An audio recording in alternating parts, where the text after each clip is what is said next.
Please give an energetic and warm welcome to the one and only Sandeep Maheshwari.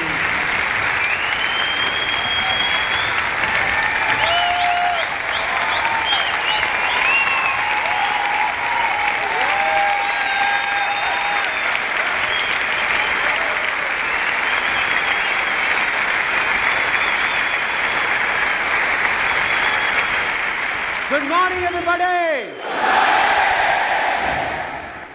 It seems there is a slight problem. Let me check. In this year's budget of India, how much is the tax on being happy and excited? Nil.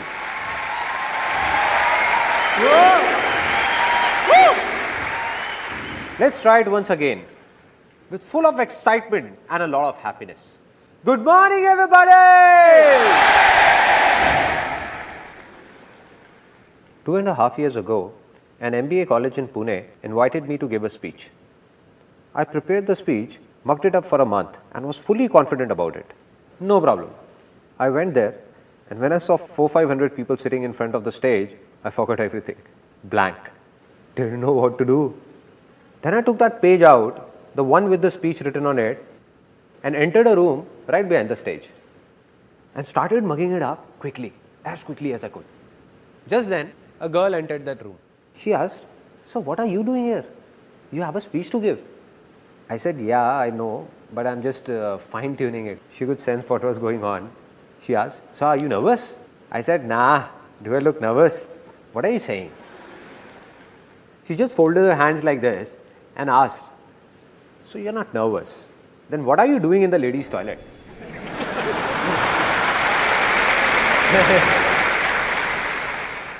Then I looked on the other side and said, "Shucks, man." After that, somehow, I got out of there and went onto the stage. I went and stood behind the podium. Now just suppose, you can imagine the situation over there.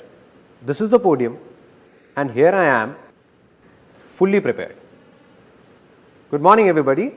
My name is Sandeep Maheshwari and today I am going to talk about blank. 1 second passed by, 2 seconds, 10 seconds. Every second seems as long as a year. People in the audience stare at you as if you are an alien, just the way you are staring at me right now. As if I'm gonna do something different. But I'm just one of you, no? So just kept standing there, completely blank for almost 1.5 minutes. A student of that college sitting in the audience shouted, "Come on, sir, you can do it." It shook me up. I said, if he's saying, maybe I can do it. Finally, I started speaking, somehow finished that speech and got down. So this experience taught me 2 important things about life. That if I can do it, a guy like me, whom people in the family said was shy, unconfident, I was a complete recluse with no friends in school and lonely.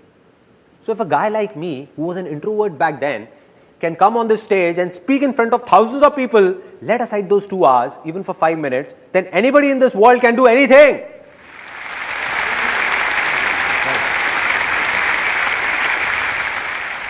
This was the first thing. And the second thing I learned made me swear to myself, never to mug up anything. So everything I'm going to speak today, I have no pages in my pocket. No mugged up matter. No preparations. I have no clue what I'm going to speak about. I'm not going to do this seminar from here, but from here, from my heart.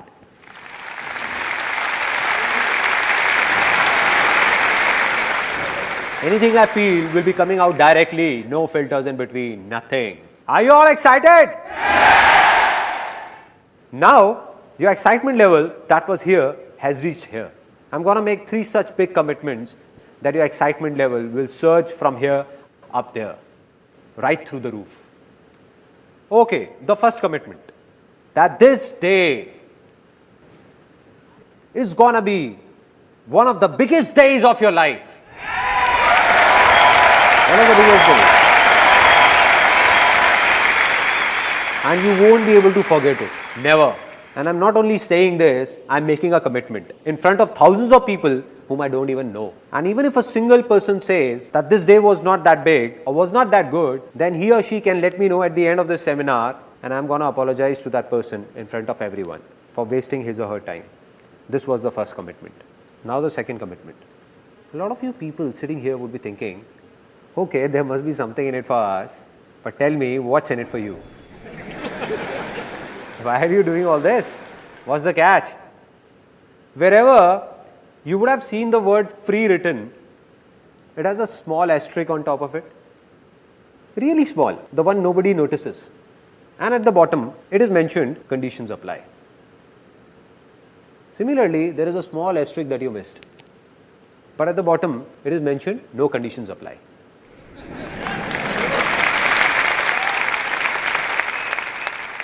Which means, be it today or any day, I'm never going to talk about or even ask for a single penny from any one of you. No profit of any kind, neither direct nor indirect. Not now, not ever. Never. There is no profit, but there is a reason, which you will know as this seminar moves further, that what is it, that what it is. And it's a big one. Final commitment, the third commitment. It's less of a commitment and more of a surprise that today, this seminar, this is the last seminar of my life, the last life-changing seminar. And there is a very big reason behind it, which I'm going to share with you at the end of this seminar, for this being my last seminar. Now, after making these big commitments, let me tell you in brief what's going to happen today. How many of you want to be successful? Yes. Now, out of these, how many believe that they are already successful? That's it. What's going on? I can prove right now, that all of you are very successful. How many of you know driving? Out of you, how many ride a two-wheeler? So all of you who ride a two-wheeler, like you said, where do you ride this two-wheeler? Delhi. In Delhi. And many of you in different parts of India. Now, what I can make out of this is that all these years, you have been driving two-wheelers on Indian roads and are still alive.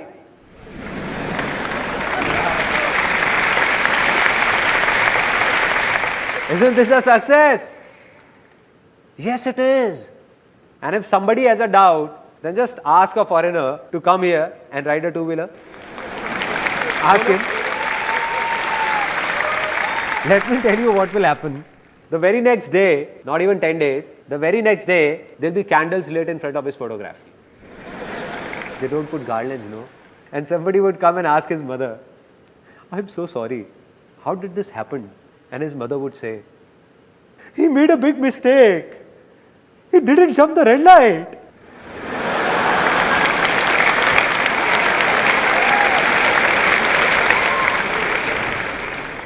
She would say, it's simple. Here nobody stops at the red light. People keep driving. Till the time the person from the other side whose signal is green doesn't make a gesture like this. Yeah. Yeah, you brother. Yeah. Till that time, don't stop, son, don't stop. Just keep driving, keep driving, keep driving. But he didn't understand all this. He applied brakes and stopped at the red light. He stopped, but the bus behind him didn't and took him along.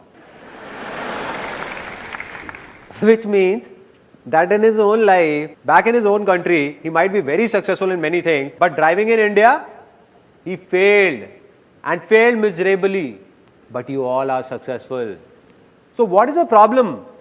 The problem is that with time, the definition of success changes. There was a time when driving was a success. Now after learning how to drive, definition changed. Getting a degree was a success, right? After that, it was to get a good job or do a business. That also happened. Then success was all about getting married. It's not right to laugh at other people's mistake. Well, anybody can make a mistake. So marriage also happened, which means that if I start making a list of things you all are successful in, the day will pass here itself. Even of a single person, you all are so successful. But the only problem is that you don't believe in it. Believe in it and you will realize it.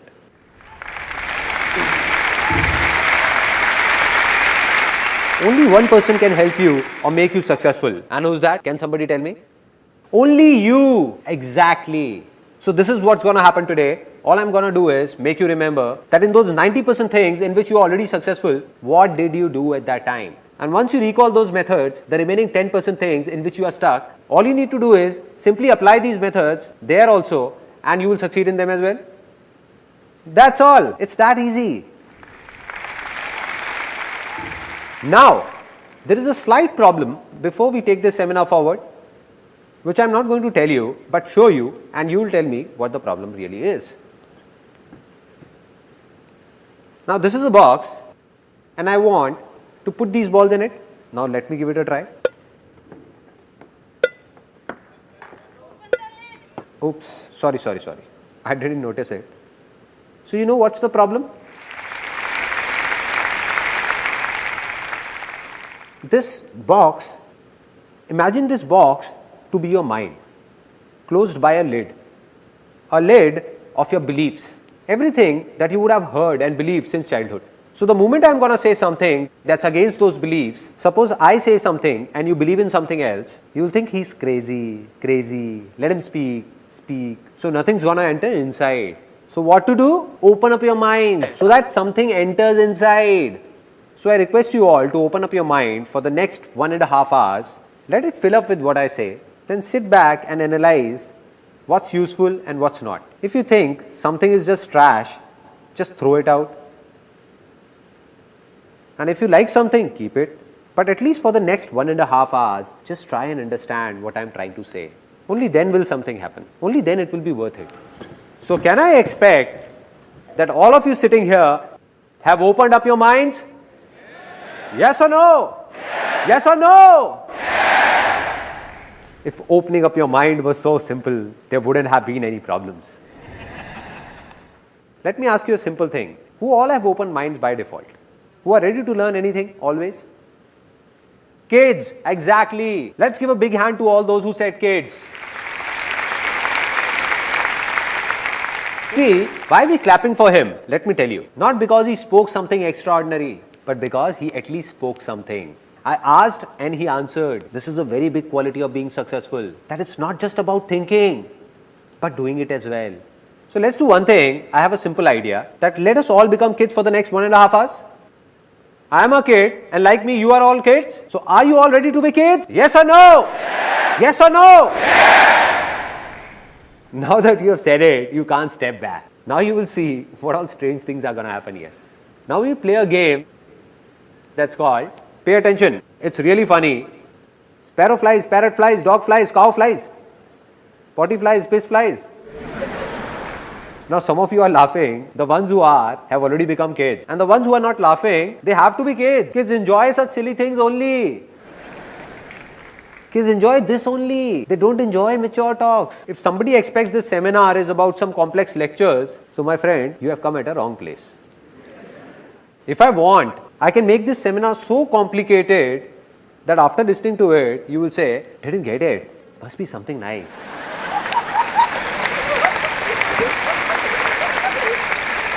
But no, what am I doing?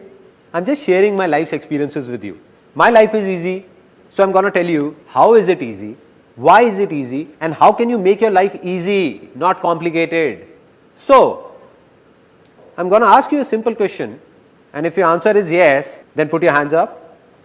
If it's no, keep your hand down, and if there is a doubt, then stick it up till here. Alright, simple. First question. How many of you are male? Oh, some have not raised their hands till now.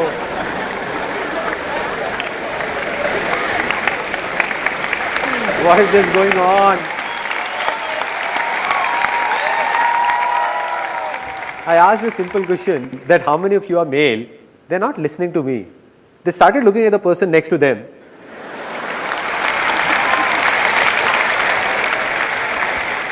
They are looking at his mustaches. That he also has mustaches. Looks like he is also male. Why is his hand stuck here? Maybe it has to go up till here only. It's a simple straight question, nothing complex. That for whom have you come here? For the person next to you, for me, or for yourself? For whom? So my dear brothers and sisters, except my wife. So anything you do has to be for yourself, not for me. not for the person next to you. Just forget about him and don't think about what he's thinking. The biggest problem is that we keep thinking what the person next to me is thinking, and the person next to you is also thinking what he's thinking. Exactly. Woo. Let's try it once more, this time faster. A simple question. Ready? How many of you are female? There is a gentleman sitting over there. His hand went up till here and then turned here.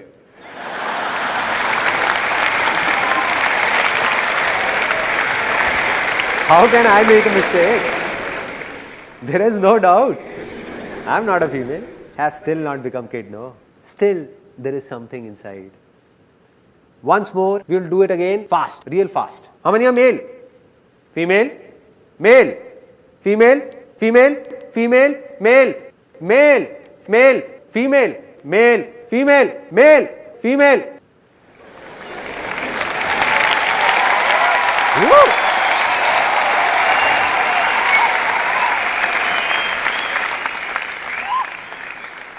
Now we all are enjoying, opening up a bit. Everyone. This is what needs to be done. So if you like something, laugh for yourself, not for me.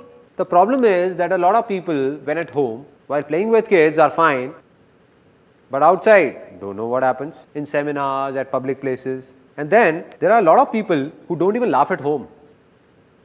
Their laughter, struck by the hard times of life, gets stuck. It stops.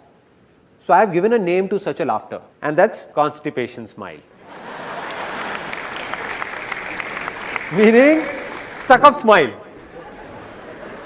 They feel like laughing, but don't want to open their mouth. How will it come out? Let it out. Don't suppress your laughter. Let it out. Out. There is no point stopping it. No point. So do what you feel like doing, because this day is not gonna come back. This day is not gonna come back.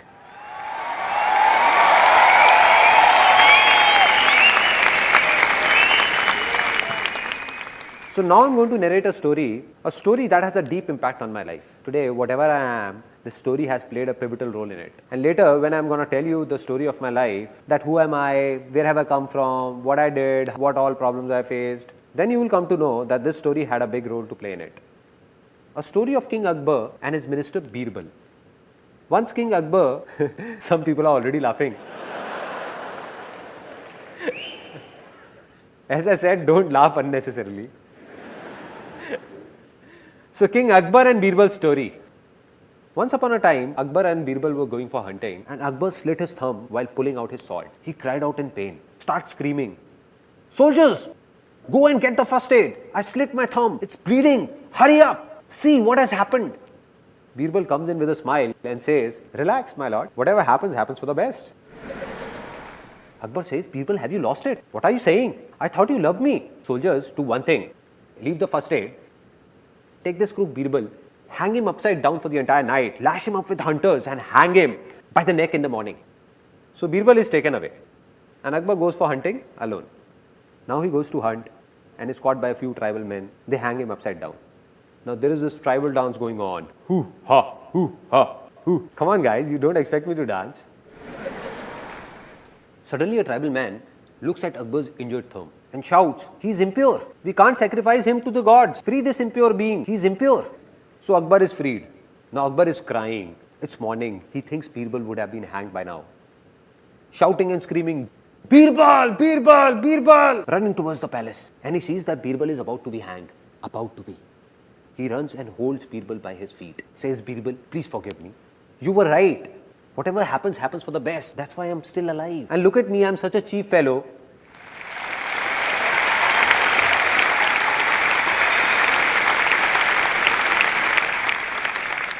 And look at me, I'm such a cheap fellow. What have I done to you?" But Birbal, all thrashed up, still insists, "No, my lord, whatever happens, happens for the best." Then Akbar, it's not over yet. Then Akbar is shocked. He says, "Birbal, are you nuts? What are you saying? What could be good in it for you?" He says that if I would have gone ahead with you, they would have sacrificed me instead.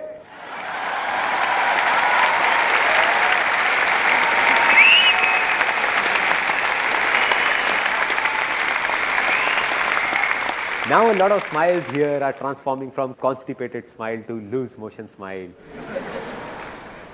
Flowing, let it flow, let it out, let it go wherever it want to. So what's the moral of this story? That whatever happens for the best. So how many of you believe in luck? How many of you believe that destiny plays a major role to move ahead or be successful in life? Many? Me too. I also believe in luck. I also believe in destiny. But I only believe in good luck. I believe there is nothing like bad luck in this world, because whatever happens for the best. Right. It means that even if something bad is happening, it seems to be bad. It is not actually bad. It seems bad at present, but in future we realize that it was also for the good.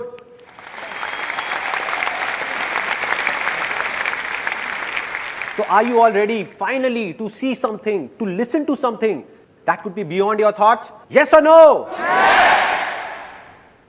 Now see what could possibly be beyond your thoughts. This is the thing that I am talking about. Can all of you see it? No? How is it possible, man? How is it possible? In my hand, I am holding a row of 50 feet tall trees with thousands of leaves, countless fruits, and you can't see it? Some people can call them seeds also if they want to. Did I say something wrong? Are the tallest of those trees not hidden in the seeds?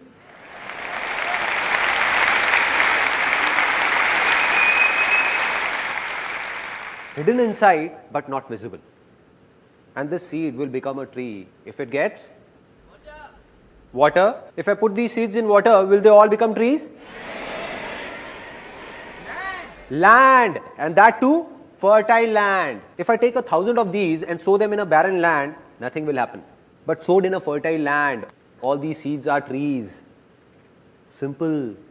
Just like this. Similarly, all of you who are sitting over here, I have already told you that you all are already successful in a lot of things and of a remaining few things that you want to be successful in. The seeds are inside you. That tree of success is hiding within you only. All it needs is a fertile land. Exactly. Now will somebody tell me what that fertile land is? Anybody? Environment? Thoughts? A lot of people over here are saying a lot of different things, but most of you, as I can hear, are saying thinking. It's not thinking. It's not positive thinking. We keep talking about positive thinking. If we have positive thinking, we will be successful. In a single day, in everyone's mind, it has been proven scientifically, more than 60,000 thoughts emerge. So anybody, no matter how big, how powerful, or how evolved, he cannot control his thoughts even if he wants to. So it doesn't make a difference what you think. It doesn't make a difference what you speak or listen to. All that matters is what you believe. Because what you believe, sooner or later you become.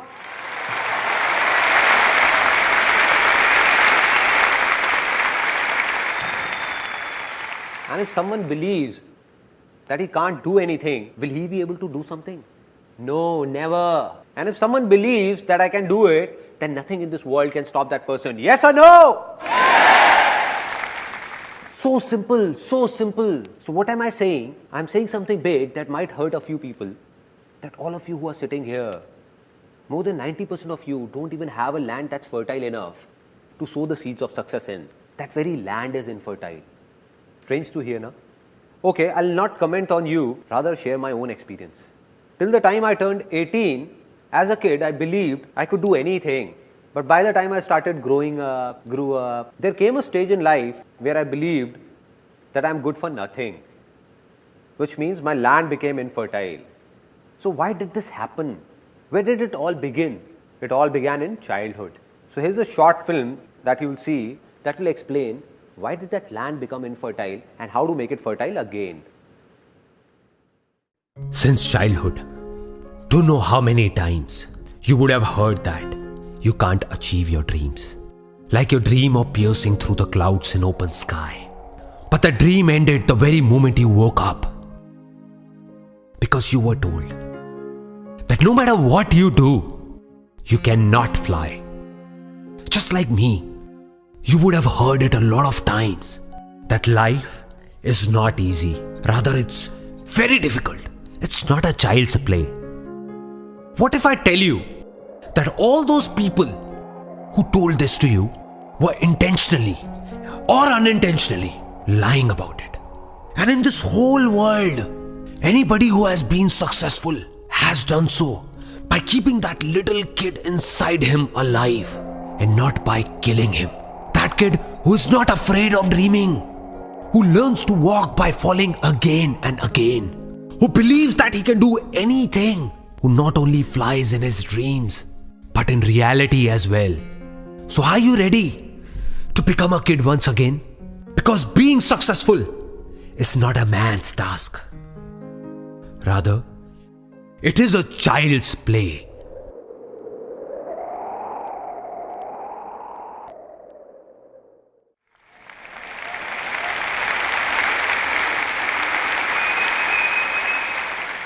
Isn't this film a bit strange? What we hear in our daily lives is a lot different. There, anybody who is successful or not successful says the same thing, that being successful is very difficult. One has to go through a lot of hardships, lot of pain. Like success is very, very hard to achieve. That he who is successful must have done something radical. But what am I saying here? That being successful is a child's play. What will happen if within the next few minutes, all of you believe in it? Because you already know it. I am saying believe in it, not knowing it. If you believe in it, that being successful is a child's play, what will happen? You will become successful. Right? So let me tell you what happened that made my land infertile. Which means I wanted to be successful. I wanted to do something, but believed that I can't do anything.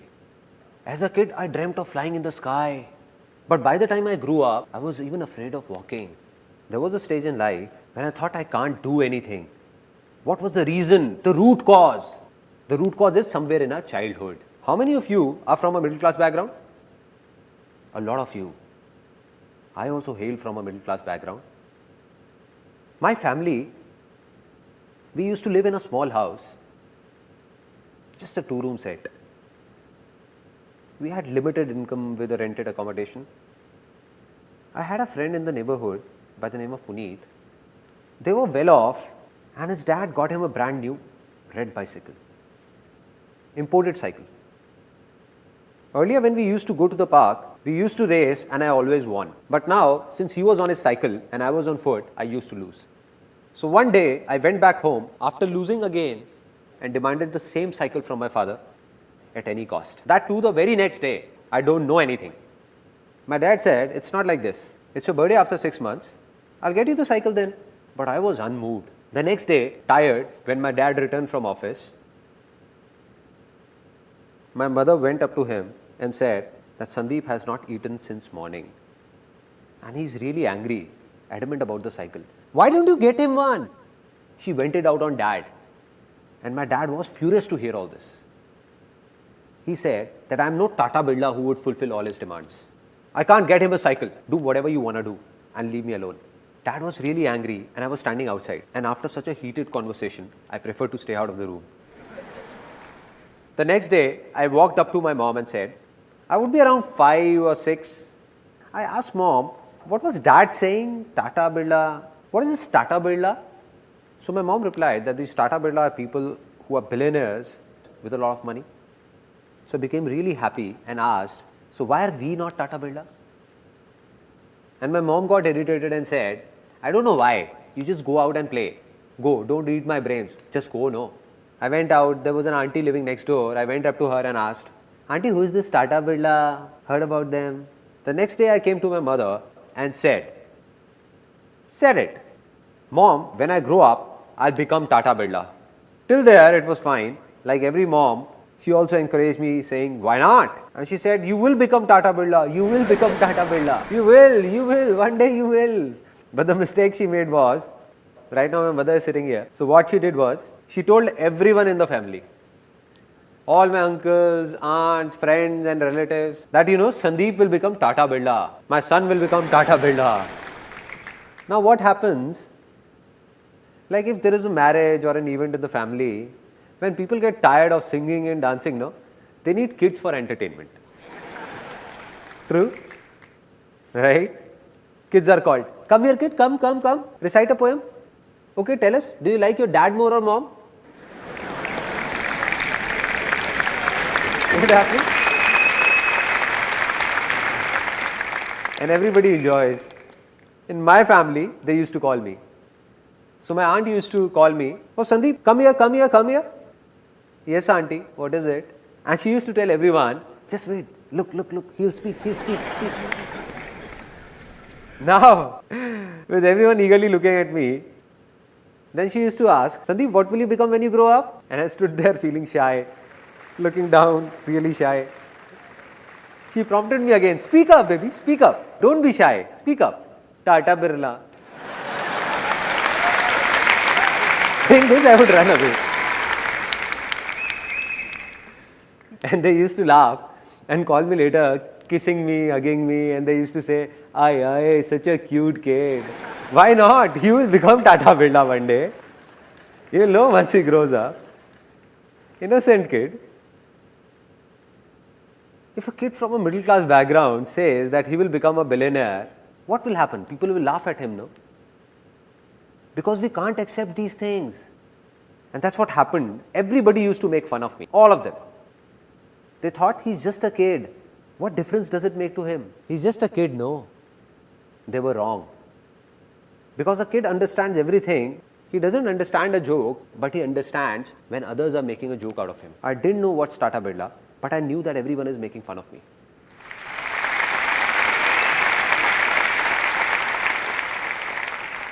And who are these people? The same people who are my family, the ones I trust, who are dear to me. So I thought that if all of them are saying, then maybe they are right. How would I know? I'm just a kid. And by the time I grew up, there were many such incidents and talks. So by the time I turned 18, all I desired was a salary of 10 to 15,000 rupees. That's it. I still remember when I was 18 or 19, I went to someone for a suggestion. Every family has a person or two whose advice everyone seeks, right? Isn't it? Some of you are laughing. It seems they got the same advice as I did. So I went fully prepared, thinking that I'm going to this influential person, and if I goof up anywhere, then my family is not going to support me. So I went fully prepared for it. Fully prepared, thinking what he might ask. He asked me 10 things, saying, what if this happens? What if this? What if this? What if this? Since I was fully prepared, I said that if this then this, if this then this, if this then this. When I answered all his questions, he said that, listen kid, all this you're saying is very impractical and it can't be done. And I asked, why can't it be done? Can you please explain why can't it be done? He got irritated because he was at a position where a kid who was a nobody came and questioned him that why is it not possible? So his ego took a hit and he said that, listen boy, you don't know anything about it. It's easy to say but very difficult to do. How many of you have heard this dialogue? Everyone. And that too, how many times? Have you ever wondered the impact of this simple dialogue on our minds? Or on that land that I was talking about? This word difficult is also a seed. Just like the seed of success that I was talking about, this word is the seed of failure. Anything in life, if you keep saying it's difficult, then after some time you will end up saying, it's impossible, it can't be done, the end. So this word difficult, what has it done? It has tied down.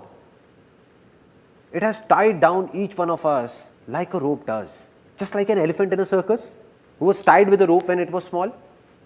So that baby elephant tries very hard to snap that rope. It keeps trying, but can't break free. It doesn't have the power to do so, can't snap it. So it believes that it's really difficult for me to do it, impossible. And now, when that elephant has grown big, if it wishes, then not only one rope, it has the power to snap 1,000 such ropes. But it has stopped trying. Stop trying.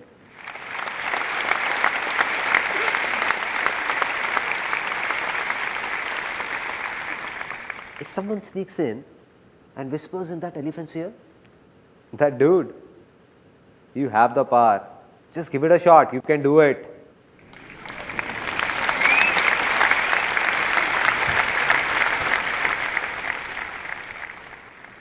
So how long will that elephant take to snap that rope? 1 year, 2 years, 10 years? 1 second. Not even 1 second. This is what happens. All those beliefs which are based on a lie take years to be formed. But snap in a second. Second.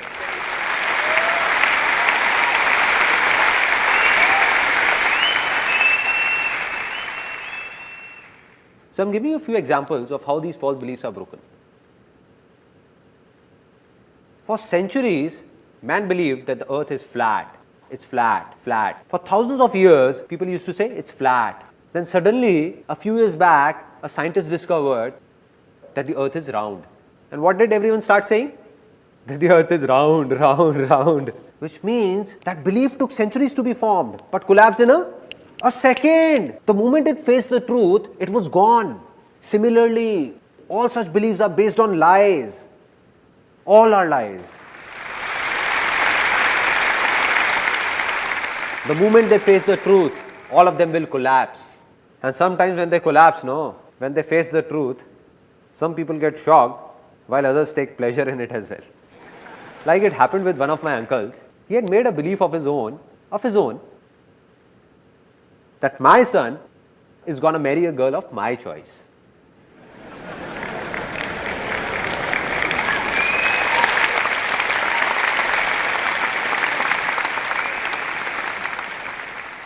The sons are clapping, but fathers, anyhow.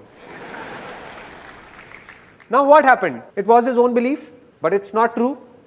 This is not truth. So what's the truth? What's the difference between truth and lie? The truth is that fire is going to burn you.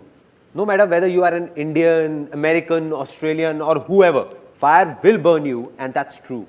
But every son will marry a girl of his father's choice is not true. Not true. Not at all true.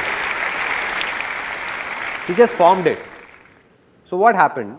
He made a complete plan that as my son grows, I'll do this, this and this to find a suitable girl.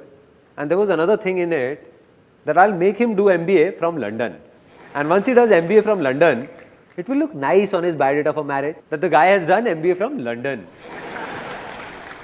So that guy was sent to London to do MBA. And when he came back to India, he got married, and that too, to a guy.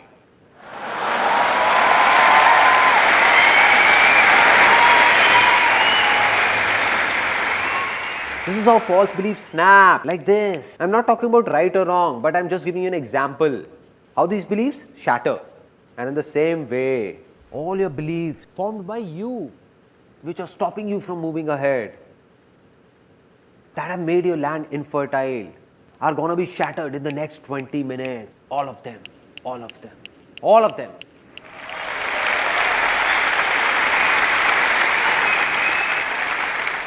Because you are going to witness the truth. That rope is about to snap in a few minutes. So are you all ready to make your land fertile? Yes or no? Yes. So how many of you are into a job? Okay. Out of these, how many of you find giving job interviews difficult? Going for an interview gives you nightmares. Okay. So many of you. And how many of you find job interviews easy? Again, so many of you. It seems there is some confusion. How many of you find dancing difficult? Really difficult. How many find it easy? Out of you all, with your hands raised, how many of you can come on the stage and dance with me right now? How many? Oh, so many. Now, why did I ask this? Just to show you a contrast. For some of you, dancing is difficult even when alone. And for some, it's easy to dance even in front of thousands of people. It's easy. What a contrast. What a contrast. Similarly, how many of you find doing business difficult? Business as a name sounds difficult. Difficult? How many find it easy? Easy, huh? Now, there is an interesting saying in India that I can't relate to. That in today's time, doing business is very difficult. Now I don't understand that when did this today's time start and when will it end?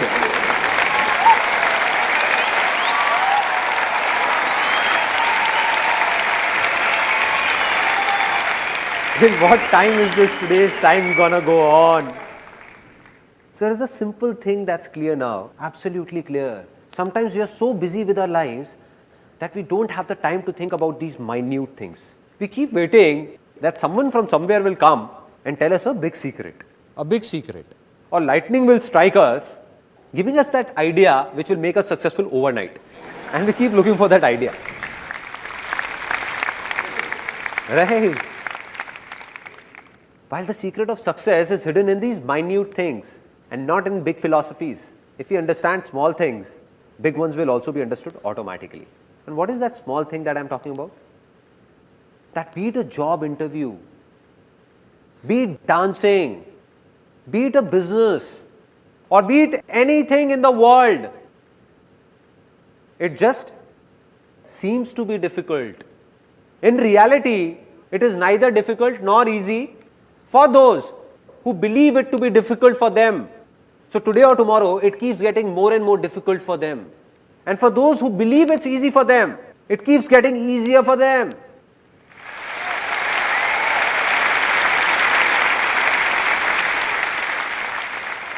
So there are a few things that seem easy to you. So they are easy for you. No need to do anything because they are easy. But a few things are difficult for you.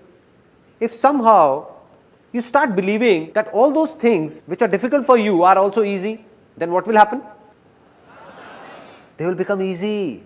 Easy in reality. So being successful will actually be a child's play.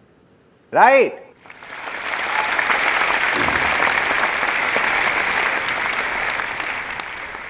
Now, let's get down to the basics, the roots, and see what is really happening down there. That all these beliefs, from where are these being formed? All these false beliefs, how were they formed? Till the time we understand this, how will we break them? Now, out of you, how many of you have heard, see no evil, say no evil, hear no evil? Everyone. I believe that if you really want to be successful, then you have to do something else and not this. With due respect to Gandhiji, I don't agree with him. Why? I'm saying such a big thing. Why don't I agree with him? Why not? Can you please close your eyes for a few seconds? All of you? Eyes just above your nose? Alright. Now do as I say. Do as I say. Don't think about your mother. Please don't think about your mom. You dare think about your mother. And your mother's photograph should not flash in front of your eyes.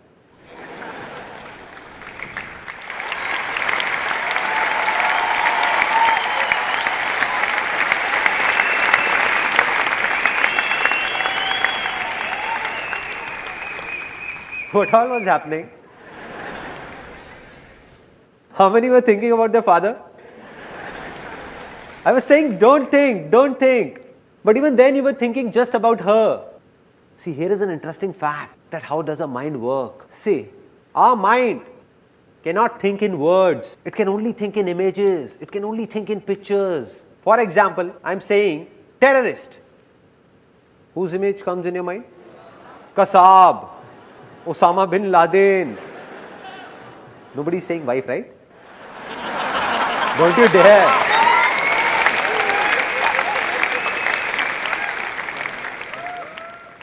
Such images come to your mind. Mother Teresa. What came in the mind? A good image. Peace, right? Zupta. Any image in the mind? ZXY. Any image in the mind? ZXY. Any image? No? Nothing? It means that our mind can't think in alphabets. It can't think in words. It can only think in pictures. Pictures.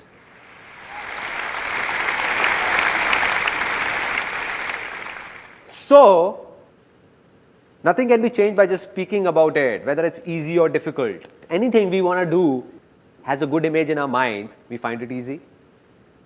And if it's bad, we find it difficult.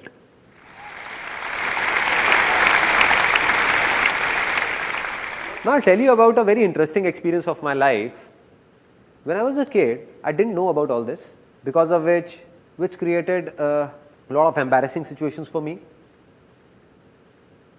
As a kid, I loved beating up my younger sister. She's also here today. Hi there. So I enjoyed beating her up a lot, very much. And whenever I would beat her up, she would exaggerate and tell my dad about it. Means, she would say, I got a real beating. Oh dad, he hit me here, he hit me there. I got a real beating.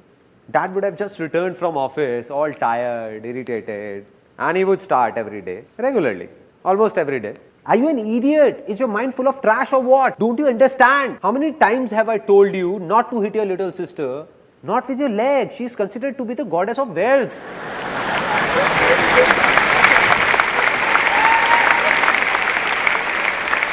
But I never got it. At that time, when dad would be scolding me, I would look down and apologize, sorry, and the next day again. So there wasn't a problem till the time dad was scolding me. Problem began when mom entered the scene. Mom came and she used to pamper me a lot. She used to get scared looking at my dad's high temper. And she used to come and dad would be scolding me. She used to come and say, don't get angry, poor kid, spare him, don't get angry. And as mom started saying this, dad, who would be scolding me till then, would suddenly start beating me up.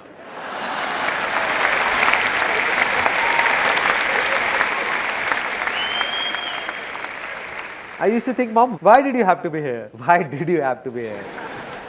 The more she used to say, don't get angry, dad would say, don't get angry, Tom!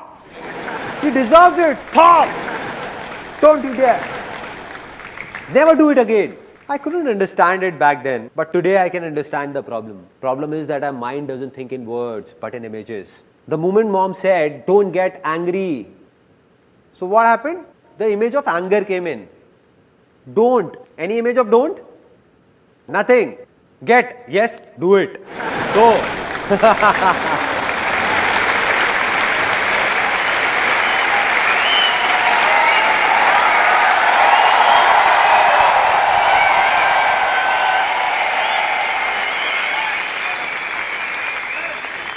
she came in to save me, but got me beaten up instead.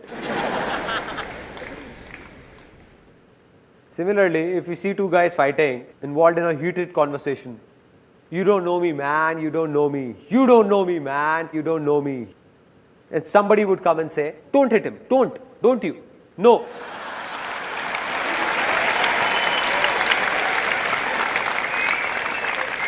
Not this brick, no. He picks up the brick and bang, bang, bang. So, I say, see no evil, say no evil, hear no evil. If this is not to be done, then what else needs to be done? Very simple. Just say, see good, say good, and hear good. Right?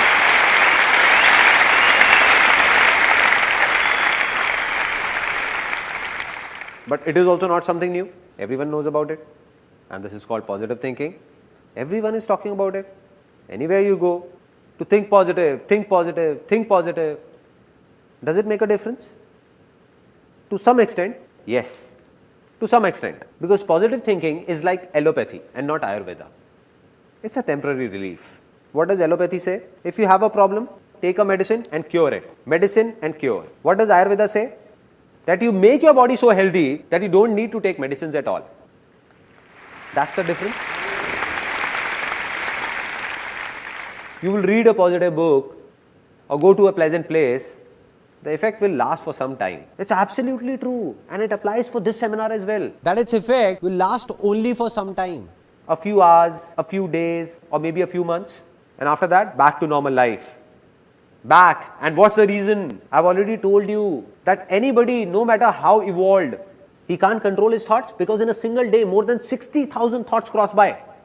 And if you seriously want to do positive thinking practically, see, here is an interesting fact. Then either you have to go to a mountain and leave this world. No newspaper, no television, no talks, nothing at all. Just go there and control your thoughts. This one is positive, nice. This one is negative, or no. Negative. So, I do believe in positive thinking, but not that much. It has its own role, but a very small one. It can't remove problems from the roots. The second solution is that there are a lot of negative words in the dictionary. Remove them all from your vocabulary.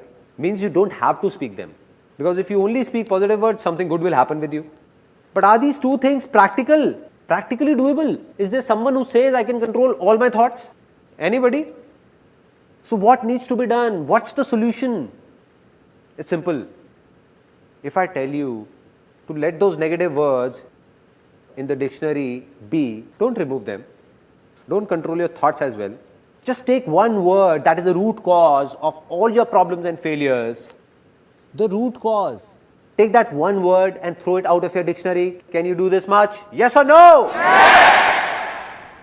Okay, for anyone, be it us in India or someone in America or Canada or anyone in any corner of this world, what is the biggest success of life for them?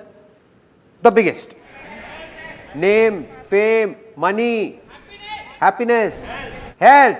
Absolutely, let's give a big hand for him.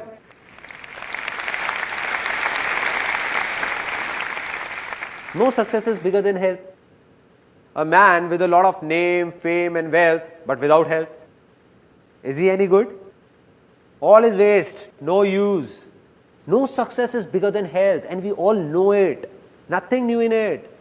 So how many of you genuinely want to stay healthy? Everyone.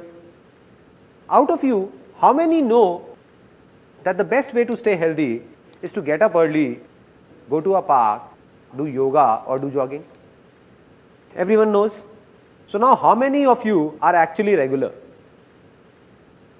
That's it. Hardly 1% or 2% people. Now see, the problem is that we all know these things, but when do we remember them? About health, to stay healthy.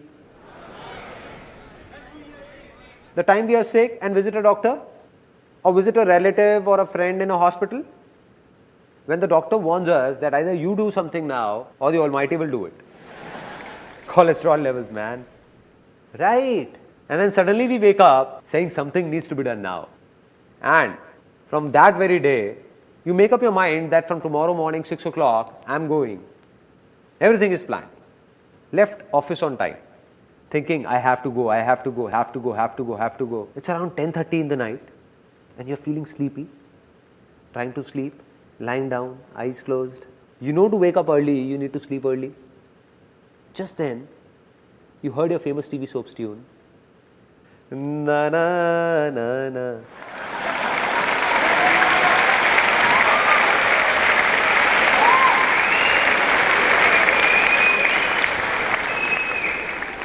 And the mind got lured towards it. You got out of bed. Okay. You got out of bed saying half an hour hardly matters. Let me watch it. And sat in front of the TV. Relaxing. Relaxed. Mood changed. All that health mantra is gone. Forgotten. It's around 11 o'clock, now again surfing channels, got freshened up, and by the time you came back in bed, it's 12 a.m. It's 12 o'clock. Now, when you lie down to sleep and you're about to sleep, what's going on in the mind? The thoughts that it's 12 already, getting up early is really difficult. And as soon as you think this, the mind, what it does is, it starts working as branches of trees. You give it a signal, it will make 4 branches come out, then 8, then 16, then 50. It means that the moment you signaled that getting up early is difficult, the mind will bring forth 1,000 reasons as to why is it difficult. 1,000 reasons, which will not be true, self-made by you only, created by your own self. Like, for example, the mind will be saying that, dude, I have tried it earlier as well, nothing has changed. Nothing is gonna happen now as well, so no use. The second thought will be, I tried getting up at 6 a.m. earlier as well. I somehow woke up, but the eyes didn't open, got hit by a side table, and this knee still hurts. Strange thoughts will come to the mind, strange thoughts. That if I wake up early, like I'll feel sleepy throughout the day in office. And then what will you do? Change the alarm from 6 a.m. to 7 a.m. saying, getting up an hour later will hardly make a difference. Now you're remembering because you have said it's difficult. So the mind is giving you reasons. That you read an article in a newspaper which said that a minimum of 7 to 8 hours of sleep is a must.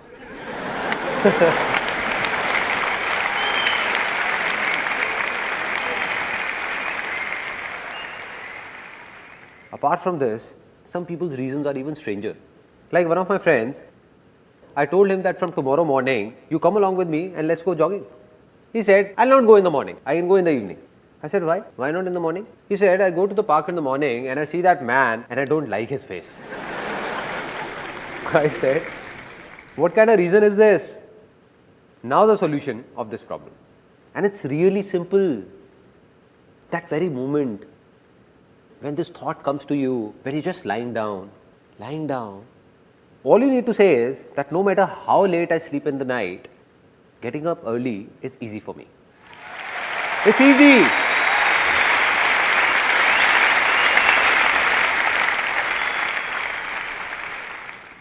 Now you know what will happen?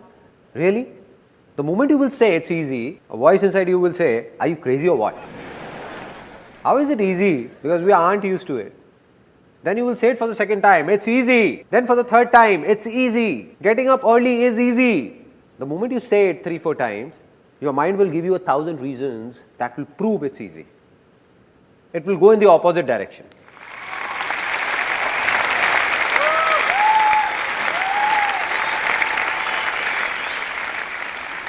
At that time, mind will be filled with some other reasons which will be completely different from the previous ones. For example, the first one will be, come on dude, I just have to get up at 6, not drill through a mountain.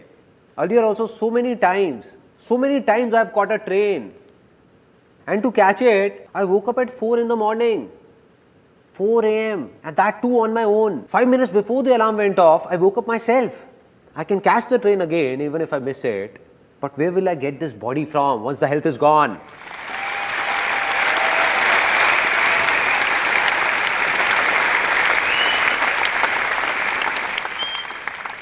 Can you make out the difference? The difference between positive thinking and this? In positive thinking, someone from outside is trying to make you positive and the negative thoughts inside you are stopping him. The moment you say it's easy, you're yourself trying to be positive. Nobody from outside is doing it. Rather, your own mind is doing it. Now, this is what came to your mind. And apart from this, the second thing that came was that earlier you were thinking that you will feel sleepy in the office. There is nothing wrong in it. But just see how the perspective changes. Your mind will think, so what? Even if I feel sleepy, I'll have 3-4 coffees extra and then I'll get used to it. Finally, the biggest of problems, the one that my friend had. Maybe you also relate to it. The one my friend had. That if I go to the park in the morning and I'll have to see that man's face. So now when you will say it's easy, you will not see the neighbor's face, but his beautiful wife's.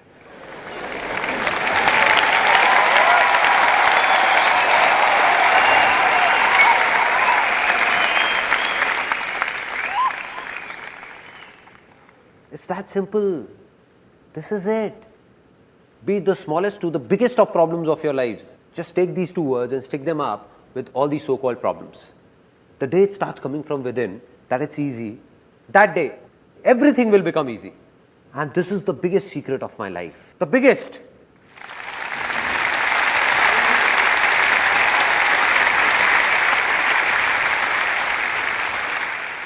There was a stage in my life when I thought that I'm good for nothing. I can't do anything.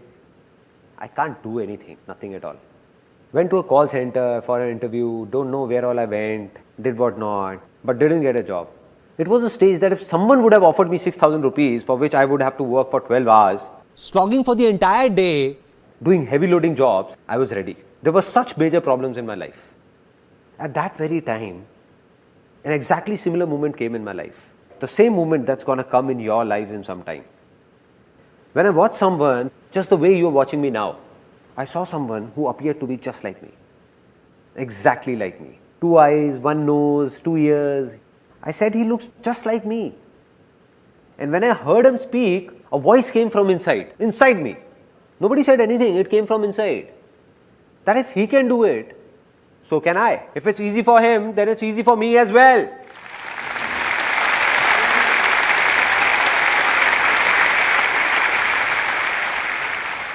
Finally, the moment has come to decide. Because I believe that if nothing has changed, then nothing will change. Although you all have come here, but if you don't make a commitment to yourself, or don't try to change yourself, then nothing will change when you step out of here. Nothing different. Just a good time pass and finished. So it's time to make a commitment to yourself. Take a decision to change yourself. You have two options. First, there are a kind of people in this world who themselves keep making the smallest of their problems, their troubles, bigger and bigger, and keep complaining. There are a lot of such people, and there is nothing wrong in this. All we need to do is understand that if we are like these people, only then will we be able to change ourselves. But if we don't accept it and say, no, I'm not like this, then you will be like this only, like you have always been. Second option, this was the first option. Second option is those people, and there are millions of people like this, who themselves make the biggest of troubles of their lives really easy, thinking of them as nothing and always be happy.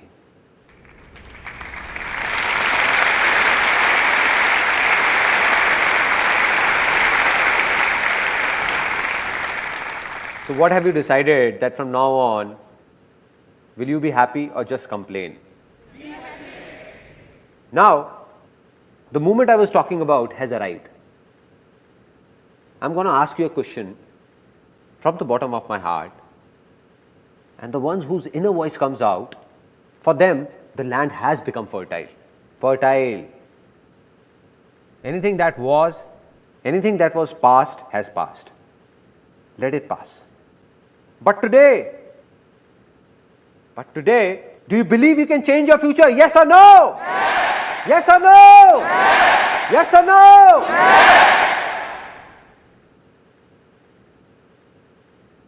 Let's celebrate. This is a very big moment.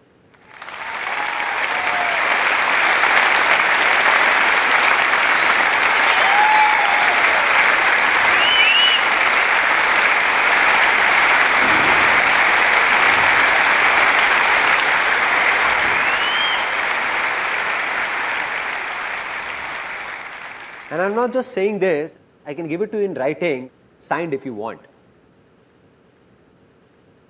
That life will not change for the ones who said yes or decided from the bottom of their heart yes. For them, life has changed, already changed, already changed.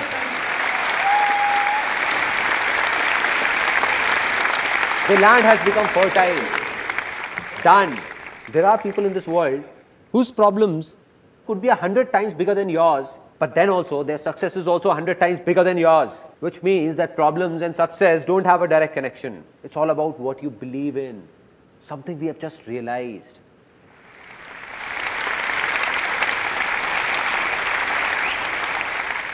Now, just a small task to do. The land has become fertile, but no matter how fertile a land, if you don't take good care of it, what will happen? It will be barren again, back to being infertile. So what we need is a plow to keep tilling that land. A plow. And now what is that plow? It's easy. Exactly. Don't underestimate its power. It has changed my life. What needs to be done is that anything you want to do in life but believe you can't do it, just attach these two words. It's easy. And then see what happens. I'll give you an example what happens. How many of you are students? Students. Okay. Many would be engineering students also. How many are engineering students? Engineering students? A lot. Now what happens inside an engineering college? Leave alone the top engineering colleges like IITs, other top colleges, number 1, number 2. But not many students get admissions in these. And they get admission in a college which is not highly ranked. Now what's the general discussion in that college? And after taking admission yourself, you're cursing that college all the time. This college has this problem, that problem. You're told about so many things while taking admission. And now they're not doing anything. This is bad, that is bad, that is bad. And the worst is the placement cell of this college. All the students, all of them are saying that a degree from this college, leave alone any MNC, will hardly manage to get us a rupees 6,000 job. Right? This is what happens. Such strange talks are going around everywhere. And we also start doing it. What you need to do is leave aside everyone else. Whatever they do, if you want something different, something good to happen to you, then you'll have to say, to hell with the world, I'll pass out from this very college, and to get a job in India's top multinational company for me, it's easy.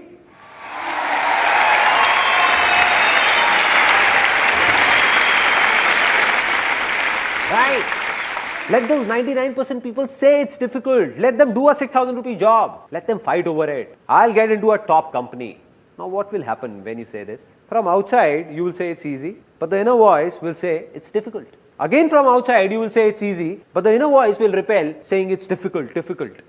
The day your inner voice says it's easy, inner voice from here, that yes, it's easy for me to get a job in that company, within some time, I can guarantee this, you will be sitting in that company.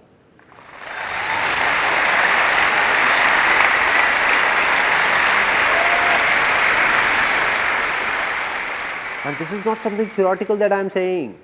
Practically, you pick up any big company of India or world for that matter. Have all the people working there passed out from top colleges? No! More than 80% of them have passed out from colleges ranked lesser than your college or similar to your college. So my dear friend, if 80% people can do it, then why can't you do it? Right?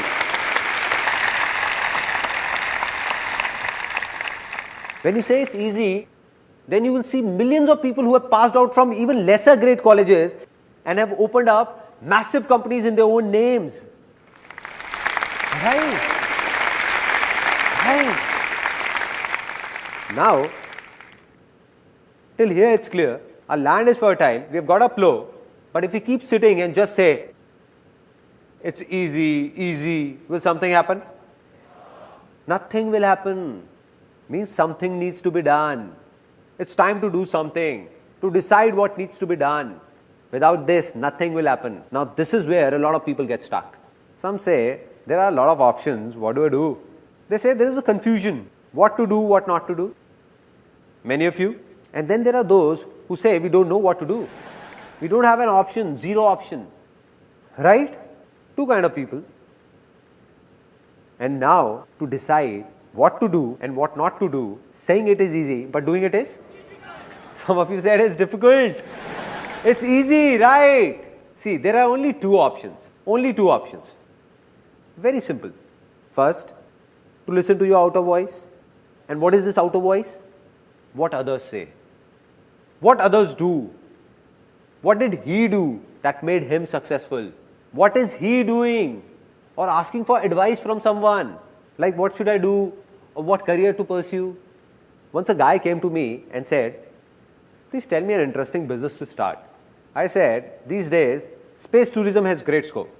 I said it very seriously.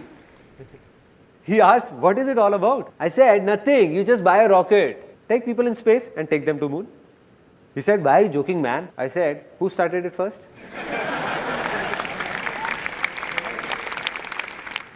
So what's the second option? The first one is outer voice and the second one is listen to your inner voice. Inner voice, whether you call it your soul's calling, your desire or call it anything, but listen to your inner voice. And the day you listen to it, no, that's it. You don't need anything. A simple example, real life incident of every house. There is a kid who has just one passion, to open up and reassemble his toy cars. Open up and reassemble, open up and reassemble. That's it. And that's all he enjoys, nothing else. Now gradually as he grows up, now he's fond of computers. He keeps opening and reassembling them. TV, electronics. Now he turns 18 and it's time to take a call. What to do and what not to do. Now his inner voice says, go for engineering. But everyone around said, that son, don't go for engineering, there is no scope in it. And he was told that, listen son, you go for chartered accountancy, CA. But why CA? An interesting point. It's a very interesting point. Nobody analyzed what that kid wanted. What was his talent or interest? No. CA because someone in the family did CA 15 years ago and today he is making good money. So what will happen now? This is not his inner voice. The problem is not that everyone said. The problem is that he also got scared. He said, let me do what everyone is saying. No, why take a risk? Why take a risk? If something goes wrong, then who will take the blame? Right? So he opted for CA. Now he is doing CA, but completing it is a big task for him because he has no interest in it. And on the other hand, if he would have done engineering, then today or tomorrow, just the way he was reassembling computers, he would have reassembled an aeroplane as well. Now, we all have understood that we can do anything. We have heard our inner voice. Internally, we know what we want to do. But then also, after having a fertile land and seeds in our hands, if we don't sow these seeds, will something happen? Nothing. If we don't take an action. Worldwide, a lot of researchers have proved that 90% people who failed have one big reason, one common reason, and that is that they don't even try. They don't even try. It means that they have the seeds in their hand and keep on thinking to sow or not to sow, sow or not to sow, sow or not to sow, or wait for the right time to sow. And they keep on thinking. So they don't fail because they did something, but fail because they wanted to, but never did it throughout life. Right?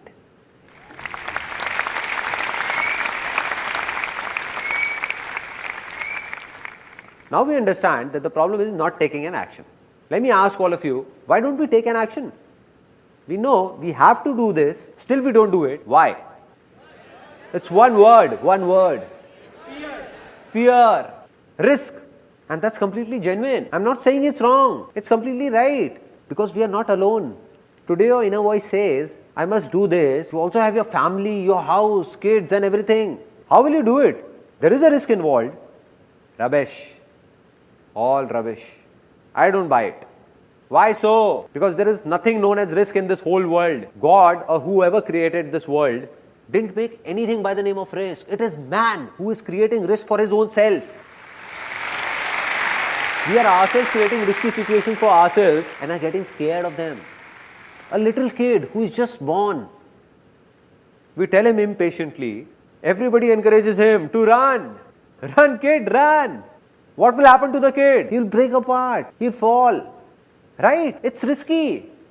But if that kid is given time and he is told to start by crawling, slowly, slowly, then walk holding a finger, then walk and then run. Is there a risk then? Not at all. Yes or no? No. Here is an interesting thing that happened with me 5 years ago. One of my friends came who had done MBA finance. I asked, what's up man? He said, nothing man, it all looks fit, but life is shit. I said, what happened? He was actually very tense. He said, I'm not happy. The 9 or 10 hours in office are so suffocating. I have no interest in this finance field, no. And it's really bad. And by the time I come home, I take all my frustration out on my wife and everybody. I just lose it and get irritated. I said, okay, it seems that you need to do something else or think of something else. So he said, that's why I've come to you. And I asked, what have you thought of? He said, man, but will you be willing to help me? I said, come on man, just say it. I'll do whatever I can. So he said, I think I should learn photography just the way you did. Will you teach me? I said, that is fine. I'll teach you. But why do you want to do photography leaving finance aside? Why photography? Any reason? He said, because you do photography and stay very happy. I said, great. So it's decided. You come to my studio from tomorrow. I teach you photography. But do one more thing from tonight. Start eating bitter gourd as well. Some fresh bitter gourds, nicely cooked. He said, what are you saying, man? I said, it's clear, no. It's clear. I stay happy by eating bitter gourds as well. So do everything that I like to do.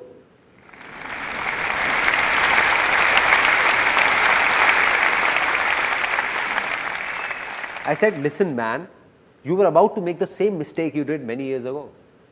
I said, I'll make you see 100,000 photographers, 100,000 who do photography like me and are not happy at all. For them, photography is just work, nothing else. And I said, I'll show you 100,000 people who do what you have been doing from the field of finance and are very happy. Very happy. It means that no work is interesting or boring in itself. It all depends on your interest. What do you like? Anything that is from inside is good for you. And if not, then it's all waste for you. And so he got it somewhat. He said that I don't get it. All this inner voice thing and what all you say. How to listen to my inner voice? There is no inner voice inside me. It's a genuine problem. Now there is no voice. What will you do? I said, look, I'll make it simpler for you that how to listen to your inner voice. Any such work that you can do without getting tired, non-stop, 12 out of 24 hours in a day, without bothering about money, whether earning more or less, and still be happy about it, that is your inner voice.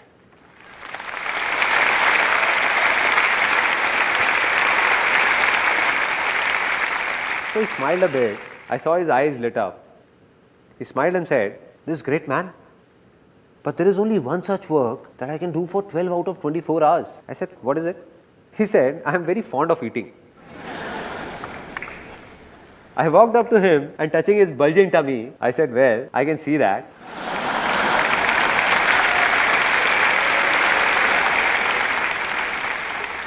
I said, "I would have known it anyway." He said, "Come on, man, I'm serious." I said, "Okay, tell me now." He said, "What I mean to say is that I'm not just fond of eating but cooking as well. Cooking is something I can do for 24 hours. Everyone at home makes fun of me. Why do you keep roaming like a cook? But I just love cooking." I said, "Cool, so do something related to cooking. What's the problem? Do it." He said, "Yeah, man, thanks for the idea." I said, "I didn't give it to you. You gave it to yourself." So he said, "Now what I'll do is, you wait and watch. Now I'll open a big restaurant in a big shopping mall." So I asked, "How will you go about it? Buy a space or take it on rent?" He said, "Come on, man, you know I don't have that much money to buy a space. Obviously, rent is the only option." I said, "Okay, take it on rent. Still, it's not a big investment, no? Just assume the rent of a big restaurant in a big shopping mall, like 200,000 rupees as rent. Just 5 million rupees is all you need. You must be having that much on you. Just calculate, no?" He started calculating all my savings from here and there, taking from dad, borrowing it from friends. 3 to 4,100 rupees I can manage. I said, "Great, man, you're just about there. Great, man. Okay, 3 to 400,000 rupees from here. And what about the remaining money?" He thought a lot and said, "I think dad won't mortgage the home for it." I said, "You lost it, man. Just think of something else, man." He said, "I'll make a proposal of my restaurant and go to a bank for a loan. And I'm sure I'm going to get one." I smiled. I smiled and said, "My brother, bank only lends money to those who actually don't need that money."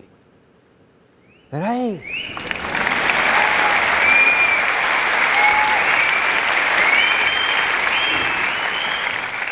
"On what basis will you apply for a loan? On what basis?" He said, "Yeah, man, I think you're right. I won't get a loan. So what to do? I think it's really difficult. Leave it." I said, "Why is it difficult?" He said, "No money, na." I said, "Why? You just said you have the money." He said, "No, I didn't." I said, "No, you said there is money. What about those 3 to 400,000 rupees?" He said, "But they are not enough to open a restaurant." I said, "Who told you to open a restaurant? Out of these 3 to 400,000 rupees, you can keep aside 100,000 rupees and open a nice stall with the remaining money. A nice stall."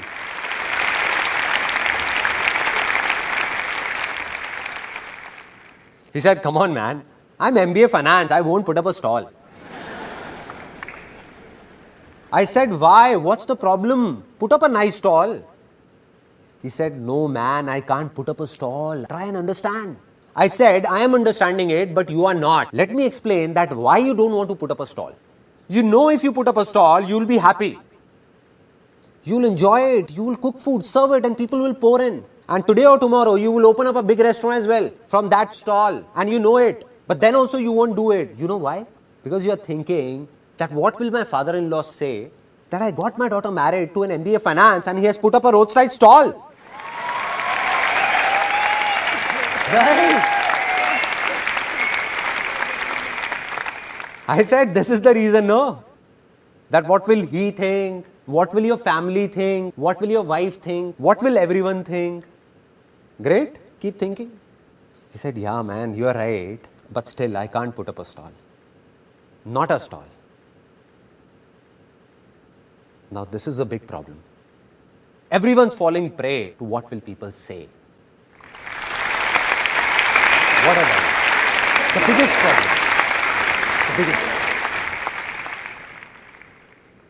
I asked, "Do you remember what happened when I started photography?" At that time, the whole world laughed on me. The whole world. Including my family, my relatives, even my friends. Wherever I went, people used to say, "Look at him, man. Hey man, take 10 rupees and click my photograph. There was a stage when you would remember what you said to me, that I have already booked photographers for my marriage. But you can also come and click a few photographs.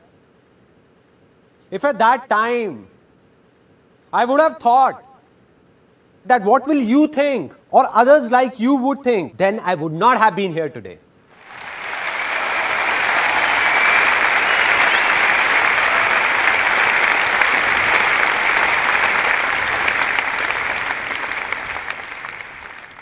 I said those people can go to hell. Whatever everybody thought of me, I didn't care. That's why I've reached here. And it's not me alone. There have been a lot of people in the world who did the same thing as I did. They followed their heart. That means they listened to their inner voice and took small steps. Small steps. Didn't take a big leap. But we all try to start with a big jump. That I'll do this and I'll do that. What's the problem, man? Do whatever you want to do today. And that too from the smallest possible level. And then see who stops you. Nobody will be able to. Nobody.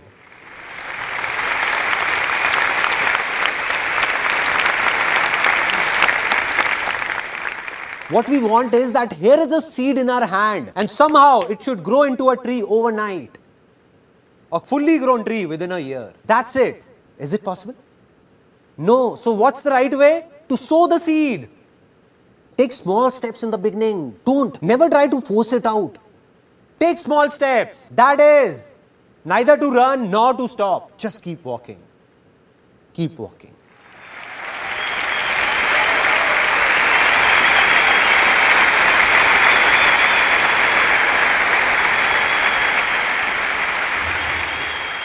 Now there'll be only one glitch in your way ahead, where a lot of people get stuck. Which means that if you do as told, then you will earn money for sure. In anything you do, you will earn money, but will you be successful? And for that, there is a final step that you must follow. And this is also going to sound strange to some people, because it is just the opposite of what people say about success. But this is true, with proof. You made your land fertile, sowed a seed, that seed has grown into a tree with a lot of fruits on it. Now if you lose it and say that I'll eat all these fruits alone, not give them to anyone, not share it with anyone, what will happen? Either those fruits will rot or you will die trying to eat all of them. Simple.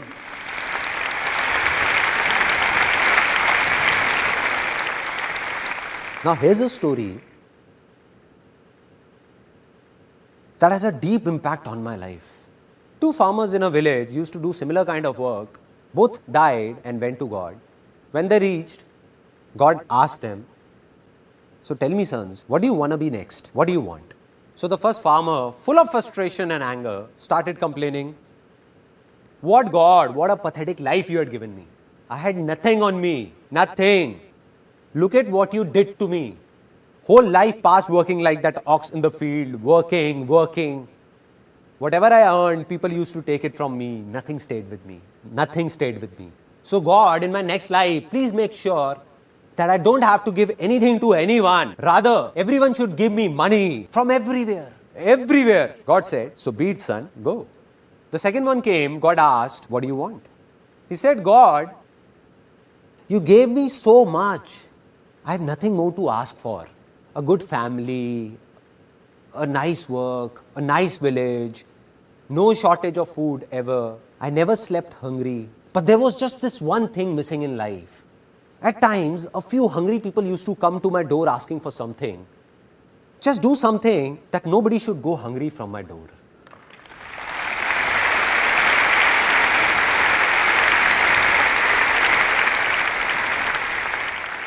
God said, so be it, son. Go, son. Both of them were reborn in the same village. Both of them grew up. The first man who said that everyone should give me, and I don't have to give anything to anyone. So this man became the biggest beggar. I'll not give it to anyone. Everyone should just give me. And the second man who said he didn't want anything but just to feed the hungry, he became the richest man of that village. The richest.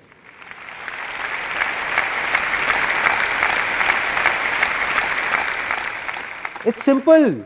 If you want to stay happy, then there is only one way. Spread happiness.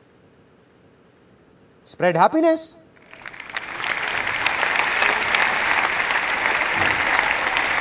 It's so easy, no? There is no other way. You keep staring at someone with anger and expect him to give you happiness. How is it possible? How is it possible? How will anyone make you happy? How will he? If you keep on fighting, then the other person will also fight with you. Out of all the husbands sitting here, how many want their wives to respect them? All of you. Then there is only one way. Respect your wife. That's it. There is no other way. No other way. We want it, but we don't give it. We want love, but we don't give it. We want everything. We want that we must get everything. Now I'm going to say something that's going to shake up a lot of people, really shake them up. Now, how many people wish to have a lot of money over here? Then there is only one way to get it. Give money.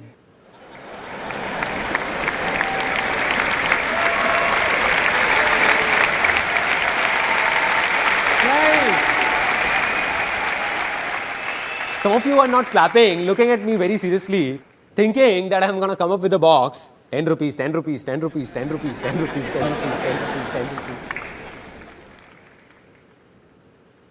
Giving money. How can someone give money? There are strange things that we believe about money. And that too rooted deep in us. No father, no brother, only money together. Right? And some people actually think it's true. They're fighting with their parents, with their brothers and sisters, only for money. For money. I'm not saying that money is not important. That would be impractical to say. It is very important. Very important. But money is only as important as fuel in a car. Neither more nor less.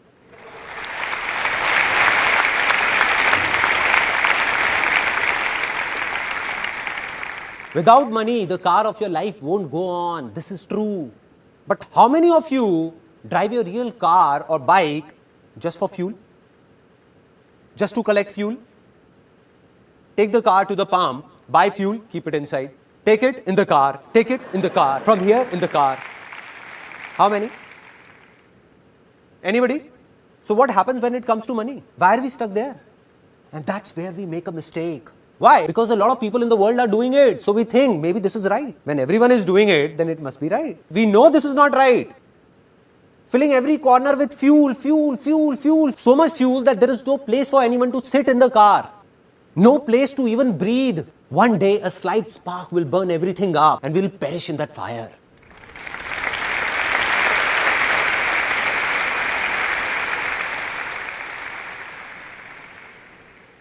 It's going on, no? People are burning. They might be successful in everybody's eyes, but not in their own. And this is no theory. If on one side we have somebody for whom money is everything, who is very selfish and he has a lot of money, a lot, but he has only money, nothing else. No happiness, nothing at all. Neither does he give happiness nor gets happiness. And on the other side is someone who might not have that much money, but he believes in just one thing, spreading happiness in this world. So man like him who is spreading happiness in this world, even if he has less money, he is 1,000 times more successful than all those millionaires. 1,000 times. This is called real success. And on the other hand, make those people come and stand here who might have a lot of money, but don't have the courage to give, courage to share, to be happy, to give happiness and smiles. They can't look into anyone's eyes and say that they are successful. They can't. The world says they are, but they are not. Now let's talk about how it works practically. The sharing logic. There was a stage in my life when I was doing photography and I used to do everything myself. I was the office boy, I was the cleaner, and there was a small studio in one corner of my house. Had put a table chair over there. Used to serve water to people, did photography, counseled people, talked to them. And I realized that I won't be able to do it all by myself.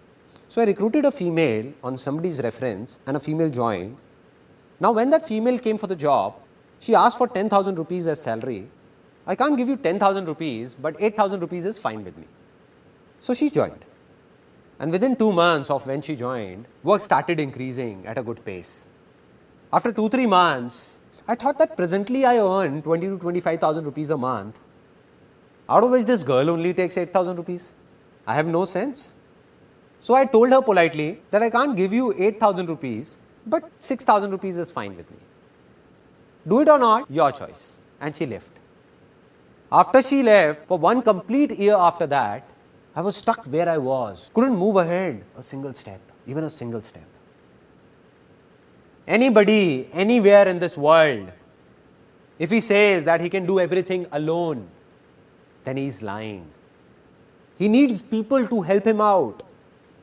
But why will anyone help somebody else before helping his own self? So he will help you only if you will also think of helping him. Simple.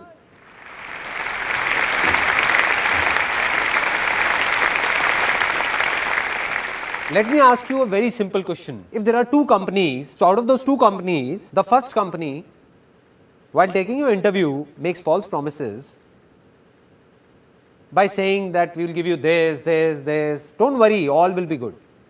But when you go and join, it's completely opposite. Like there was nothing about paying extra for overtime. No, this won't happen. That won't happen. This won't happen. You have to do this. You have to do that. If you want to do it, fine, or leave the job. Making you work for 12 hours, 10 hours for an 8-hour job and not even paying overtime. There are such companies. On the other side, there is a second company that does exactly what it promises. An 8-hour job means an 8-hour job. Work extra and overtime is paid. Everything said will be done. Apart from this, it also thinks about you. So which company will you join, first or second? Second. Now should I tell you something, honestly? That all of you who said they will join the second company, those very people, if decide to open up their own company, they will end up being like that first company.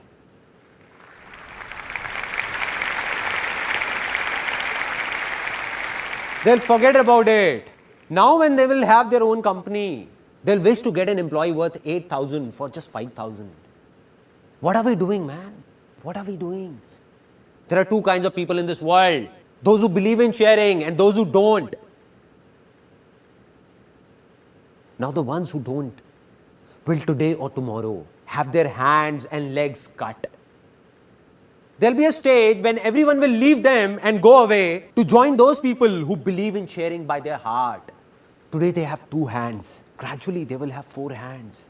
10 hands, then 100 hands, and then thousands. A day will come when he will have countless hands, and that day, success will be a very small word. It will be a miracle. Miracle.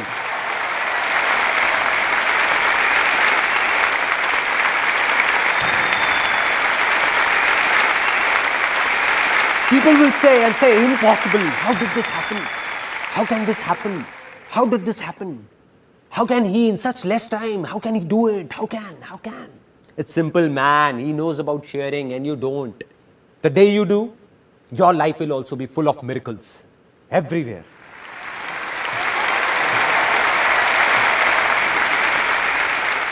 Now, the tree of success has a lot of fruits and we are sharing them.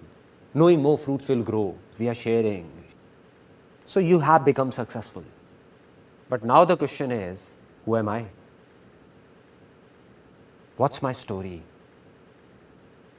As a kid, I thought I could do many things.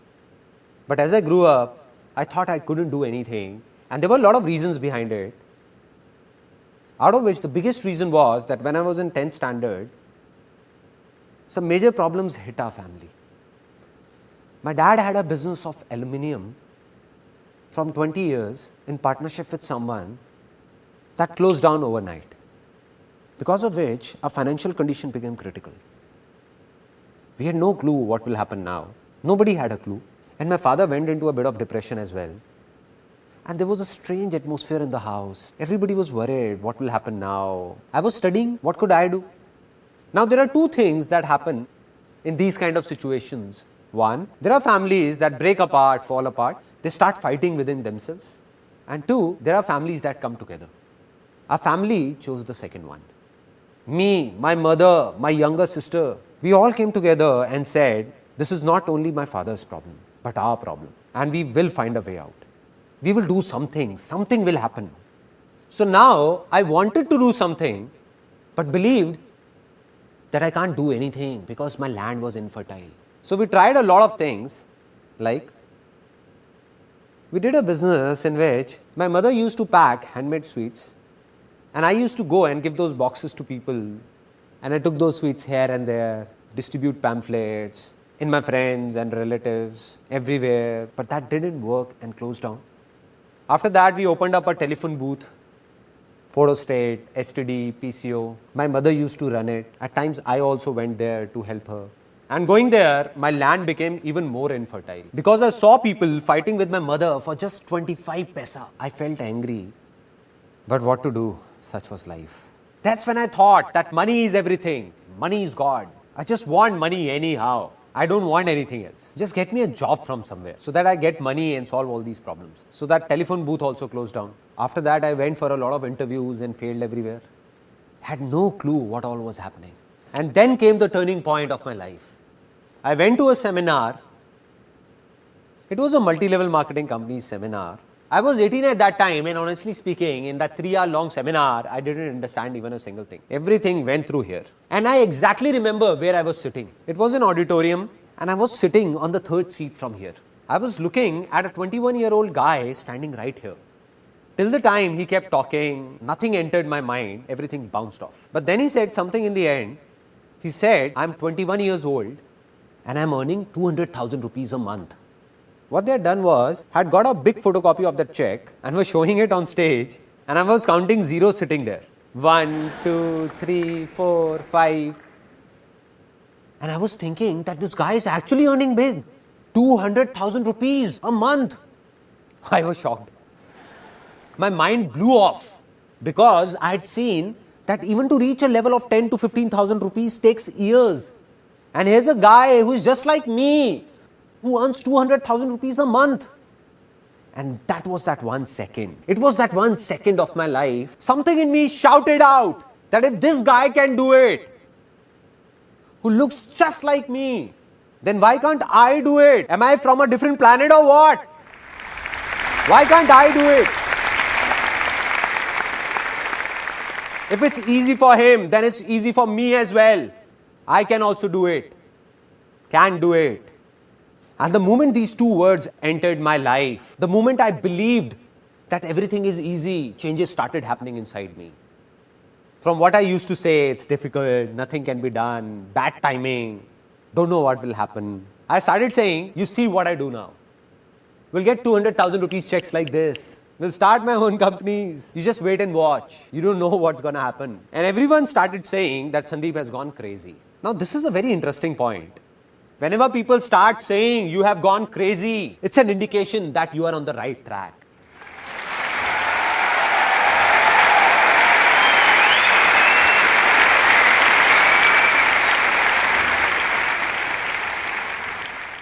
A tinge of craziness is a must. And that's what happened. I became crazy, started saying strange things. I started feeling from within, it's easy.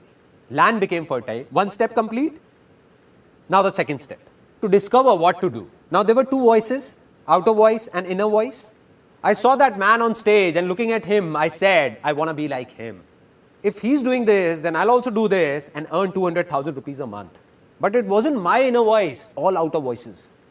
So I took around 20-25 people to that company and nobody joined. In fact, the ones I took ridiculed me saying, where did you take us? And how much will you give us out of your 200,000? So I failed badly. And there were 2 reasons why I failed. 1, it was not my inner voice. And 2, I didn't understand sharing. I was taking people there not for their benefit, but for my selfish reasons. As an 18-year-old, all I thought was to solve my own family problems. To hell with these people. So I couldn't fool people. So back then when I failed, was it my good luck or bad luck? Good luck.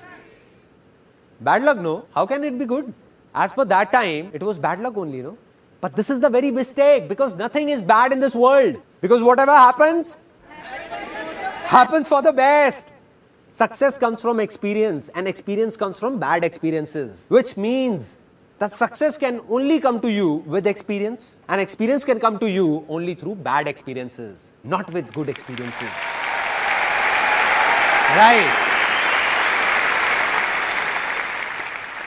And this is what I understood. When I went to that company, it was not a waste. Although I failed financially, but I got to know about a lot of good things and started understanding them. Different things entered my mind that I understood that yes, I understood that even failures are useful. So I didn't feel sad. After that, I heard outer voices once again. Again, I made the same mistake. I was told by my relatives, family members, don't know seriously or not. They told me that Sandeep, you have got looks of a hero, man. And I thought so many of them couldn't be wrong. I heard the outer voice and went to become a hero, to be a model. I said I will. If everyone is saying, I will.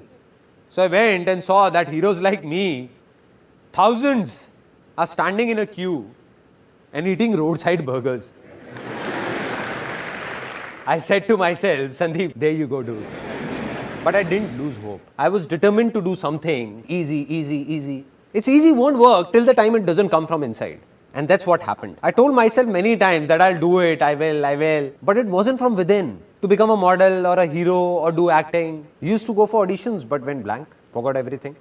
Didn't enjoy it from inside. Did some music videos as well. Such music videos that if I make you see them, you would die laughing. When my 5-year-old son is troubling everyone, ransacking the house, then my wife just plays that video and my son sits there looking at the screen and says, "Is this dad?" What is he doing? So this time also, I failed. I believe, like I just told you, that you can only be successful because of your failures, not because of your success. So this big failure of my life was about to be the reason behind a very big success of my life that I didn't know, realized it later. How? During modeling days, a friend came to me with some photographs he got clicked from somewhere, and when I saw them, I was surprised. I said, "What photographs, man? Great." There were no digital cameras at that time. So I said, "Man, this will be great. I want to learn this." For the first time in my life, my inner voice said that I want to learn photography, man. I want to be a photographer. I saw an ad in the newspaper, went there and joined a short 2-week course of photography. I didn't know what was I doing, why was I doing it, didn't think about it, just listened to my heart. You know, from inside, that feeling comes that this is what I wanted. Got it. Just went to my mother, took 12,000 rupees, went and bought a camera. Started clicking photographs of my relatives, friends, everyone for free. Didn't have a clue what I was doing. Kept on doing it. Now, what happens is that even when you listen to your inner voice, that you will move in that direction. You will take a step, take an action, and what you want will go and clash with the reality, which will be very different. I wanted to become a very good photographer, but the reality was that thousands of photographers in India who had learned photography for 1, 2, even 4 years, and even they were not able to do much. And what had I done? Just a 2-week course. So I wasn't a very good photographer. Bang! This was the turning point where one of my failures turned into success for me. Between all those photographers and me, there was a small difference. What I mean is that I had failed in modeling, but they had not. When I used to struggle as a model, I knew that 90% modeling agencies were fraud. So what I did was, I made a list of 70-80 fraud agencies and 10-15 genuine modeling agencies and started circulating it to everybody. That this one is fraud, and this one is genuine. And people started liking this. After this, I gave a small ad in the newspaper, free portfolio. And everyone came. A lot of people came. I told the truth. No tricks, no lies, straightforward. I said, look, I'm not a very big photographer or a great photographer. I've just finished my course from here of 2 weeks.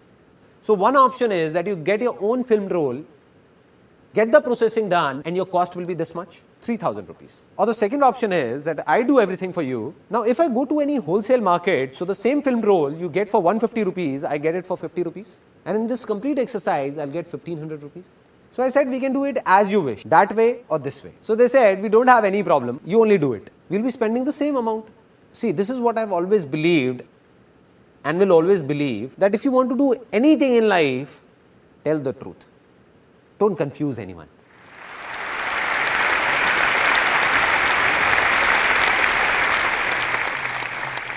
And people came. I still remember that I had spent 4,800 rupees on that first ad, because of which 7 or 8 people got their portfolios done from me, and the first income of my life, 15 to 20,000 rupees, came from here. This was the first success of my life.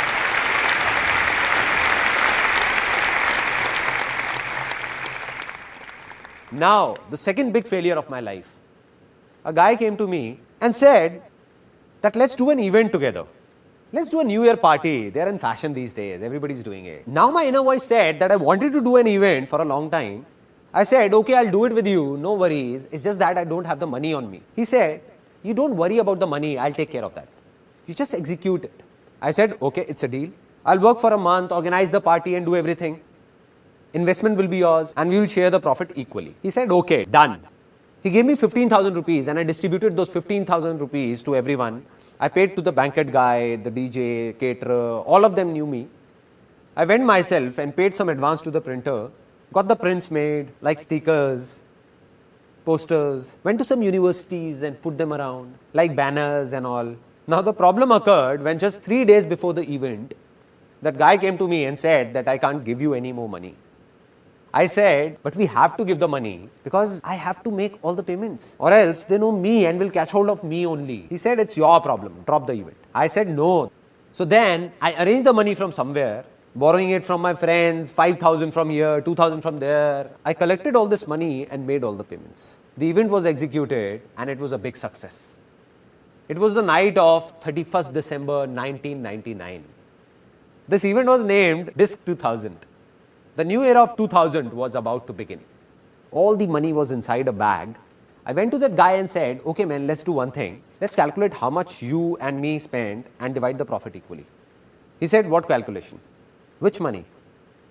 He just took that bag and went away with his friends. Since that day, I haven't seen him around in my entire life. What would have a normal human being and not an alien done in such a situation? In such a condition? Would have cried? Become worried?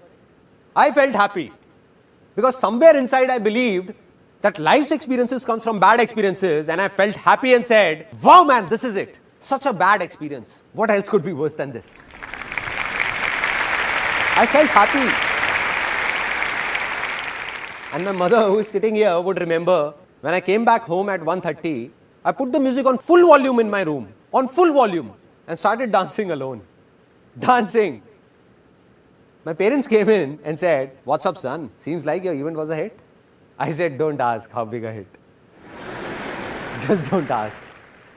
And when I told them that this is what happened, I got a lecture for 30 minutes. They said, you are very innocent, dumb.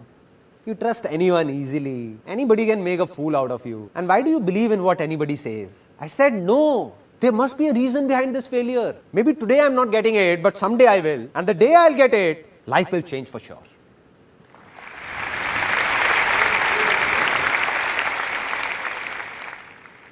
One year passed by, 2 years passed by, I didn't get it. Didn't know what was that failure for. Until in 2003, I had reached a level in photography where I got stuck. The problem was that in photography, it's not only the work but the name that sells. It means that no matter how good I was, but because I didn't have a name, so all those people who got their photos clicked by me were rejected by modeling agencies saying, what trash. What an amateur shoot. Who is this Sandeep Maheshwari? Lives in a cave or what? From where is he? Get yourself clicked from a good photographer. So they used to come back to me saying, what's up? What have you done? What a bad shoot. Here, have a look.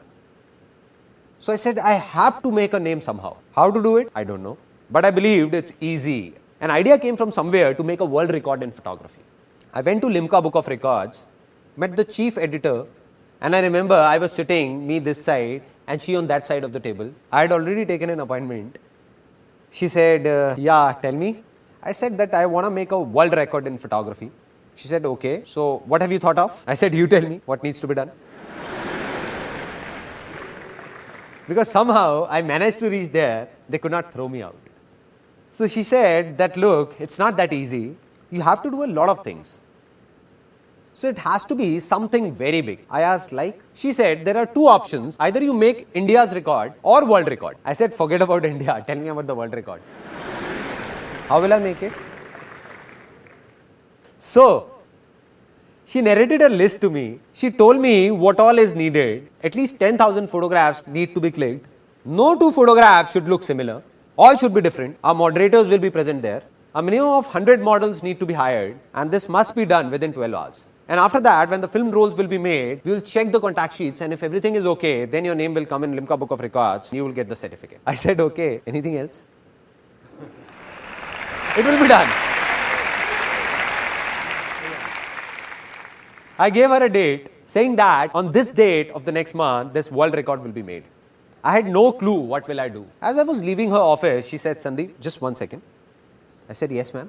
She said, I recommend you to hire an event management company for this. The moment she said an event management company, tuck. I said, madam, here is an event management company in front of you, DISC 2000. So that big failure of my life was about to turn into a big success. And from there I got the confidence that I will make the world record. And when I told my friends about it, they said, what are you saying, man? You will create a world record? You will hire an event management company? Spend 300,000-400,000 rupees? I said, no event management company. I'll do it myself. They said, okay, models. You need 100 models. And one model will charge at least 5,000 rupees. Do you have that much of money, 500,000 rupees to give to the models? I said, I don't even have 10,000 rupees. I don't know how or what will I do. I don't have it. But I said, this world record will be made. They said, no. I said, yes, it will happen. I kept saying, it will, it will, it will. And when we ask from within, we get answers. And I got the answer. A model was sitting in front of me. It was a very interesting moment. He said, I don't have this much money for the portfolio, but I can give you 500 rupees. I said, no issues. No issues, my inner voice said. I said, I'm making my world record. And you just give me 500 rupees. Your photos will be clicked. My world record will be made. And you will get a portfolio in just 500 rupees. Any problems? He said, no problem. I spread this message across. People queued up after that. Somebody is making a portfolio in just 500 rupees. A portfolio otherwise made in 30,000 rupees is being done in just 500. A total of 122 models came. More than 10,000 photographs were clicked in 10 hours and 44 minutes. No two shots were similar. The whole event was managed by me. And at the end of the day, my world record was made.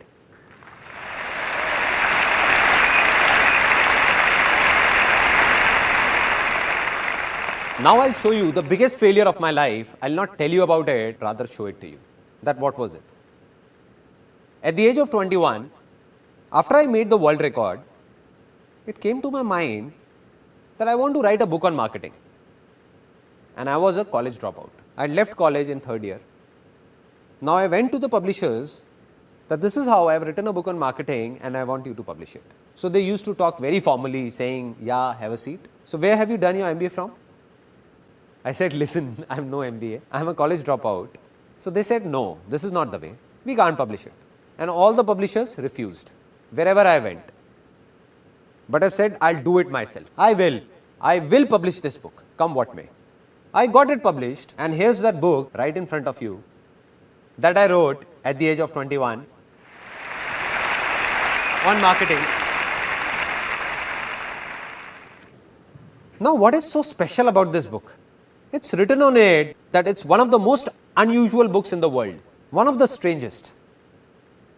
Why? Because almost all the books in English open this way, like this. But this one opens from here. This is the first page of this book. This is the second one. This is the third. This is the fourth one, and this is the fifth. So it's a reversed book. A reversed book. Reversed. The word spread that a photographer has written a reversed book. People talk about doing something out of the box, something different. I think it's all pointless. You hang yourself upside down from a tree and say it's different. It's pointless, no? There has to be a reason. So the reason why this book is reversed was written on the first page at that time. And the reason was, a big reason, if you can't even change the way you read, how can you change the way you think?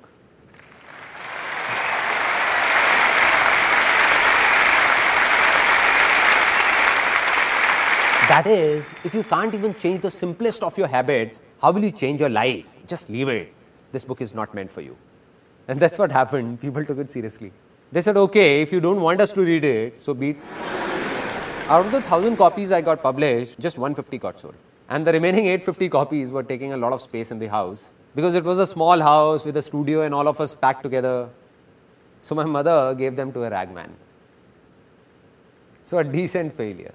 Maybe you will see some grams wrapped in the pages of that book. Failure, that too a big one. Didn't know why this happened. Not at that time, but today I know. This book failed, but to write this book, I read countless books, and while doing so, my fertile land got plowed so many times, that everything became easy for me. Right.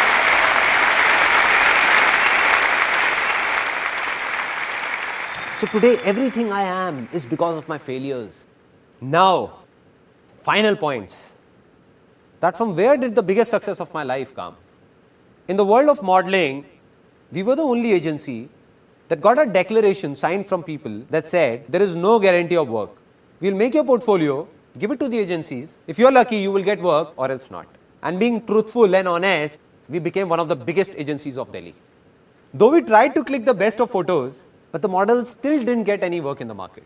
So my inner voice said, I must do something for these models, something. What? I don't know. Not to take money from them, but to solve their problems somehow. And when the question came, it was answered. An ad agency guy came and said that I don't have time.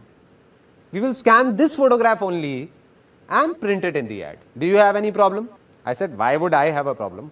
I called up the model and said, do you have a problem? He said, what are you saying, sir? What problem? What else can I ask for? That if my photograph comes in a newspaper or an ad, the photo got printed, that model was happy, I was happy, and ad agency was happy. And this was that turning point of my life.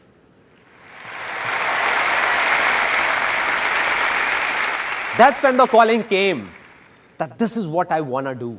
And this is what I did. I'll explain it to you in brief that all the ads around you that you see in newspapers, magazines or hoardings, almost all the brands in India, the photographs seen in them are ours.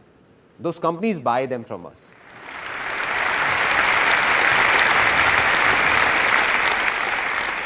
So today, in the given situation, if you ask me that what's success for me, then here is a simple answer to it in a few things, because success is not just limited to one thing, but many things in life, various aspects of life. So one of my aspects, that this company Images Bazaar was started to do something good for those models. 6 years ago, in 2006, when this company started, I swore that from that very day, I'll not even take a single penny from any model, but will pay them instead. And till date, thousands of models have worked with us, and not even one of them can say that we have taken a single penny from him or her. Rather, we have paid them. This is success for me. This is success for me. And this is the reason our company has no investors and will never have one, because investors won't be able to understand all this. What will they say? They will say, you are crazy. Being such a famous production house of India, one of the biggest, doing so many shoots, and that too genuine. If you ask the models to pay you 50,000 rupees, they will not even ask why and put the amount on your table. But we will not take it. Not today, not ever, never. Secondly, what is success for me? I narrated an incident of that female whom I told to leave. The one who asked for 10,000 rupees, I gave her 8,000 rupees and then told her to leave. When I got stuck, that day I decided that from today onwards, if I hire anyone, then I'll never tell the person to leave. Never. They can go by themselves if they want to, but I'll never ask them to leave. 8 years, 10 years, 12 years, 14 years, everybody is still there. In our company, faces don't change. All are still there. So success for me is to share everything with my employees and do all that I can do and go beyond any limit to keep them happy. Any limit. This is success for me.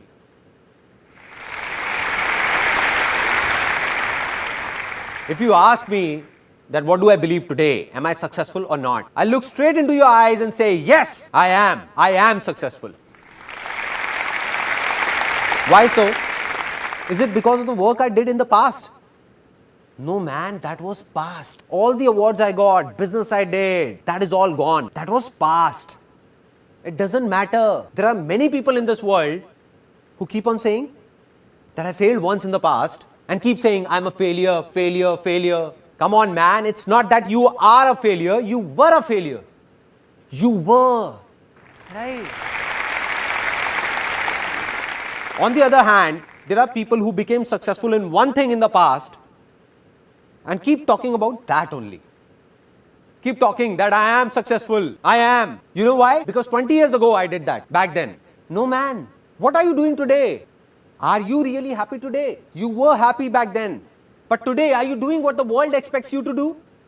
Or are you doing what your inner voice says? If you're following your inner voice, then only you are successful. Otherwise, you were a success yesterday, but you are a failure today. So I am successful today because of what I am doing today. While you'll be surprised to know that some people still think of me as a big failure. Why?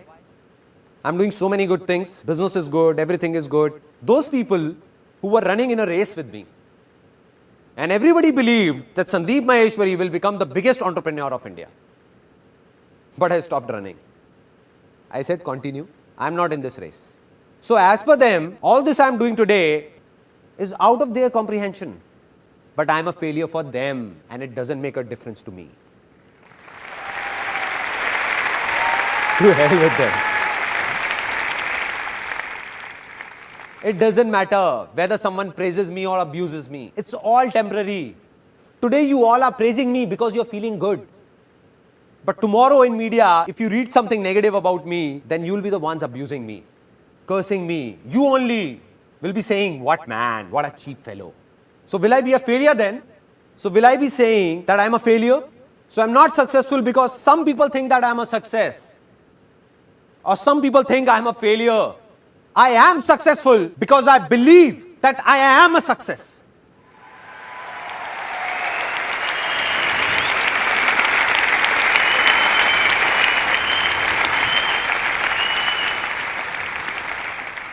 Yesterday I met one of my friends and he was asking that from where do I get the inspiration of doing all this? From where? It all started when I was 12 or 13. My grandmom used to narrate a story to me and I liked it so much that I listened to it daily and cried daily. My grandmom used to say, I'll not narrate it again because you cry. And I used to say, please, please. It was a story of a man who used to be very happy with his family, friends, very happy, enjoying. Then a stage came in his life when greed crept in. And because of that greed, he started fighting with his parents, brothers and sisters, with the whole world. Started thinking just about himself and got separated from everyone. He even started fighting with his own wife and kids. So in the remaining last few seconds of his life, when he was about to leave this world, tears were pouring down and he was crying, crying and crying. And the last words he uttered were that I made a big mistake. I made a big mistake. And he left this world saying this. So when I used to listen to that story, something happened inside me. I don't know what it was, but I always used to think that when my last moments will come, what will I say? What will I say to my people? I didn't know it then, but today I know that during those last few seconds of my life, tears will be pouring down, but I'll be crying out of happiness. And while crying, I'll not say anything to anyone but smile.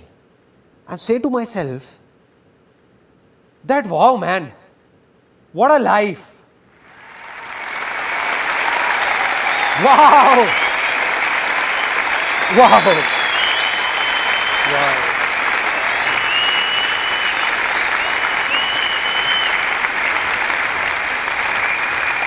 This is life. This is life. I did it. Saying this within me only, not saying anything to anyone, no regrets whatsoever. Now, the final moment of this seminar. I told you in the beginning of this seminar that I don't want anything from you and will never talk about my benefit. I lied to you. I'll ask for something. Won't let you go like this. I'm going to ask for something. So I'm going to ask for something from you from the bottom of my heart. If possible, give it or else don't. So I fold my hands and request you all that today all of you have a hunger to do something, to become someone that has brought you here. But a day will come in your life when you will have much more than you need.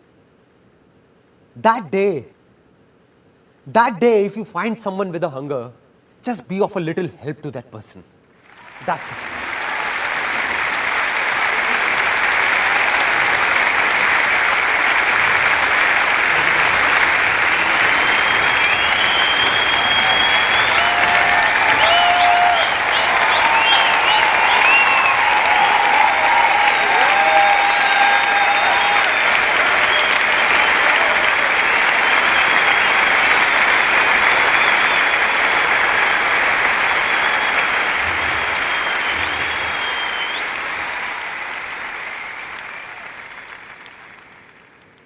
Today, this was the last life-changing seminar of my life.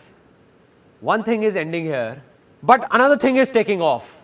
I'm gonna keep recording all my experiences one by one in videos, record them.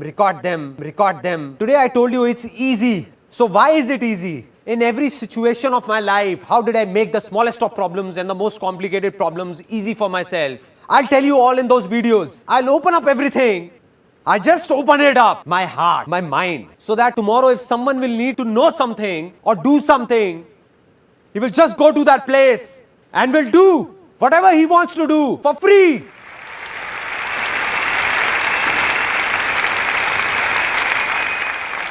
And I'll go from this world, but millions like me will come forward. Millions out of you only. Millions like me, where I am standing, right here, someone else will be here, some other crazy fellow, someone else will be doing something like this, and this world will change. This world will change.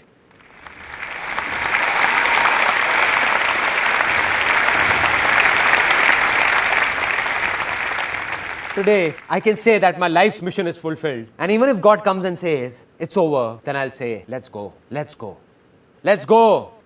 Anyway, you say, I did what I wanted to do, did it. Till today, millions of people have attended my seminars. And if I continued further, another few million would have seen it. But now it's video recording, this video recording that's going on will be watched by billions in near future. Out of them, a few people will be there whose conscience will call out, not from here, but from here, that I have to share with those people who need me. And the day this happens,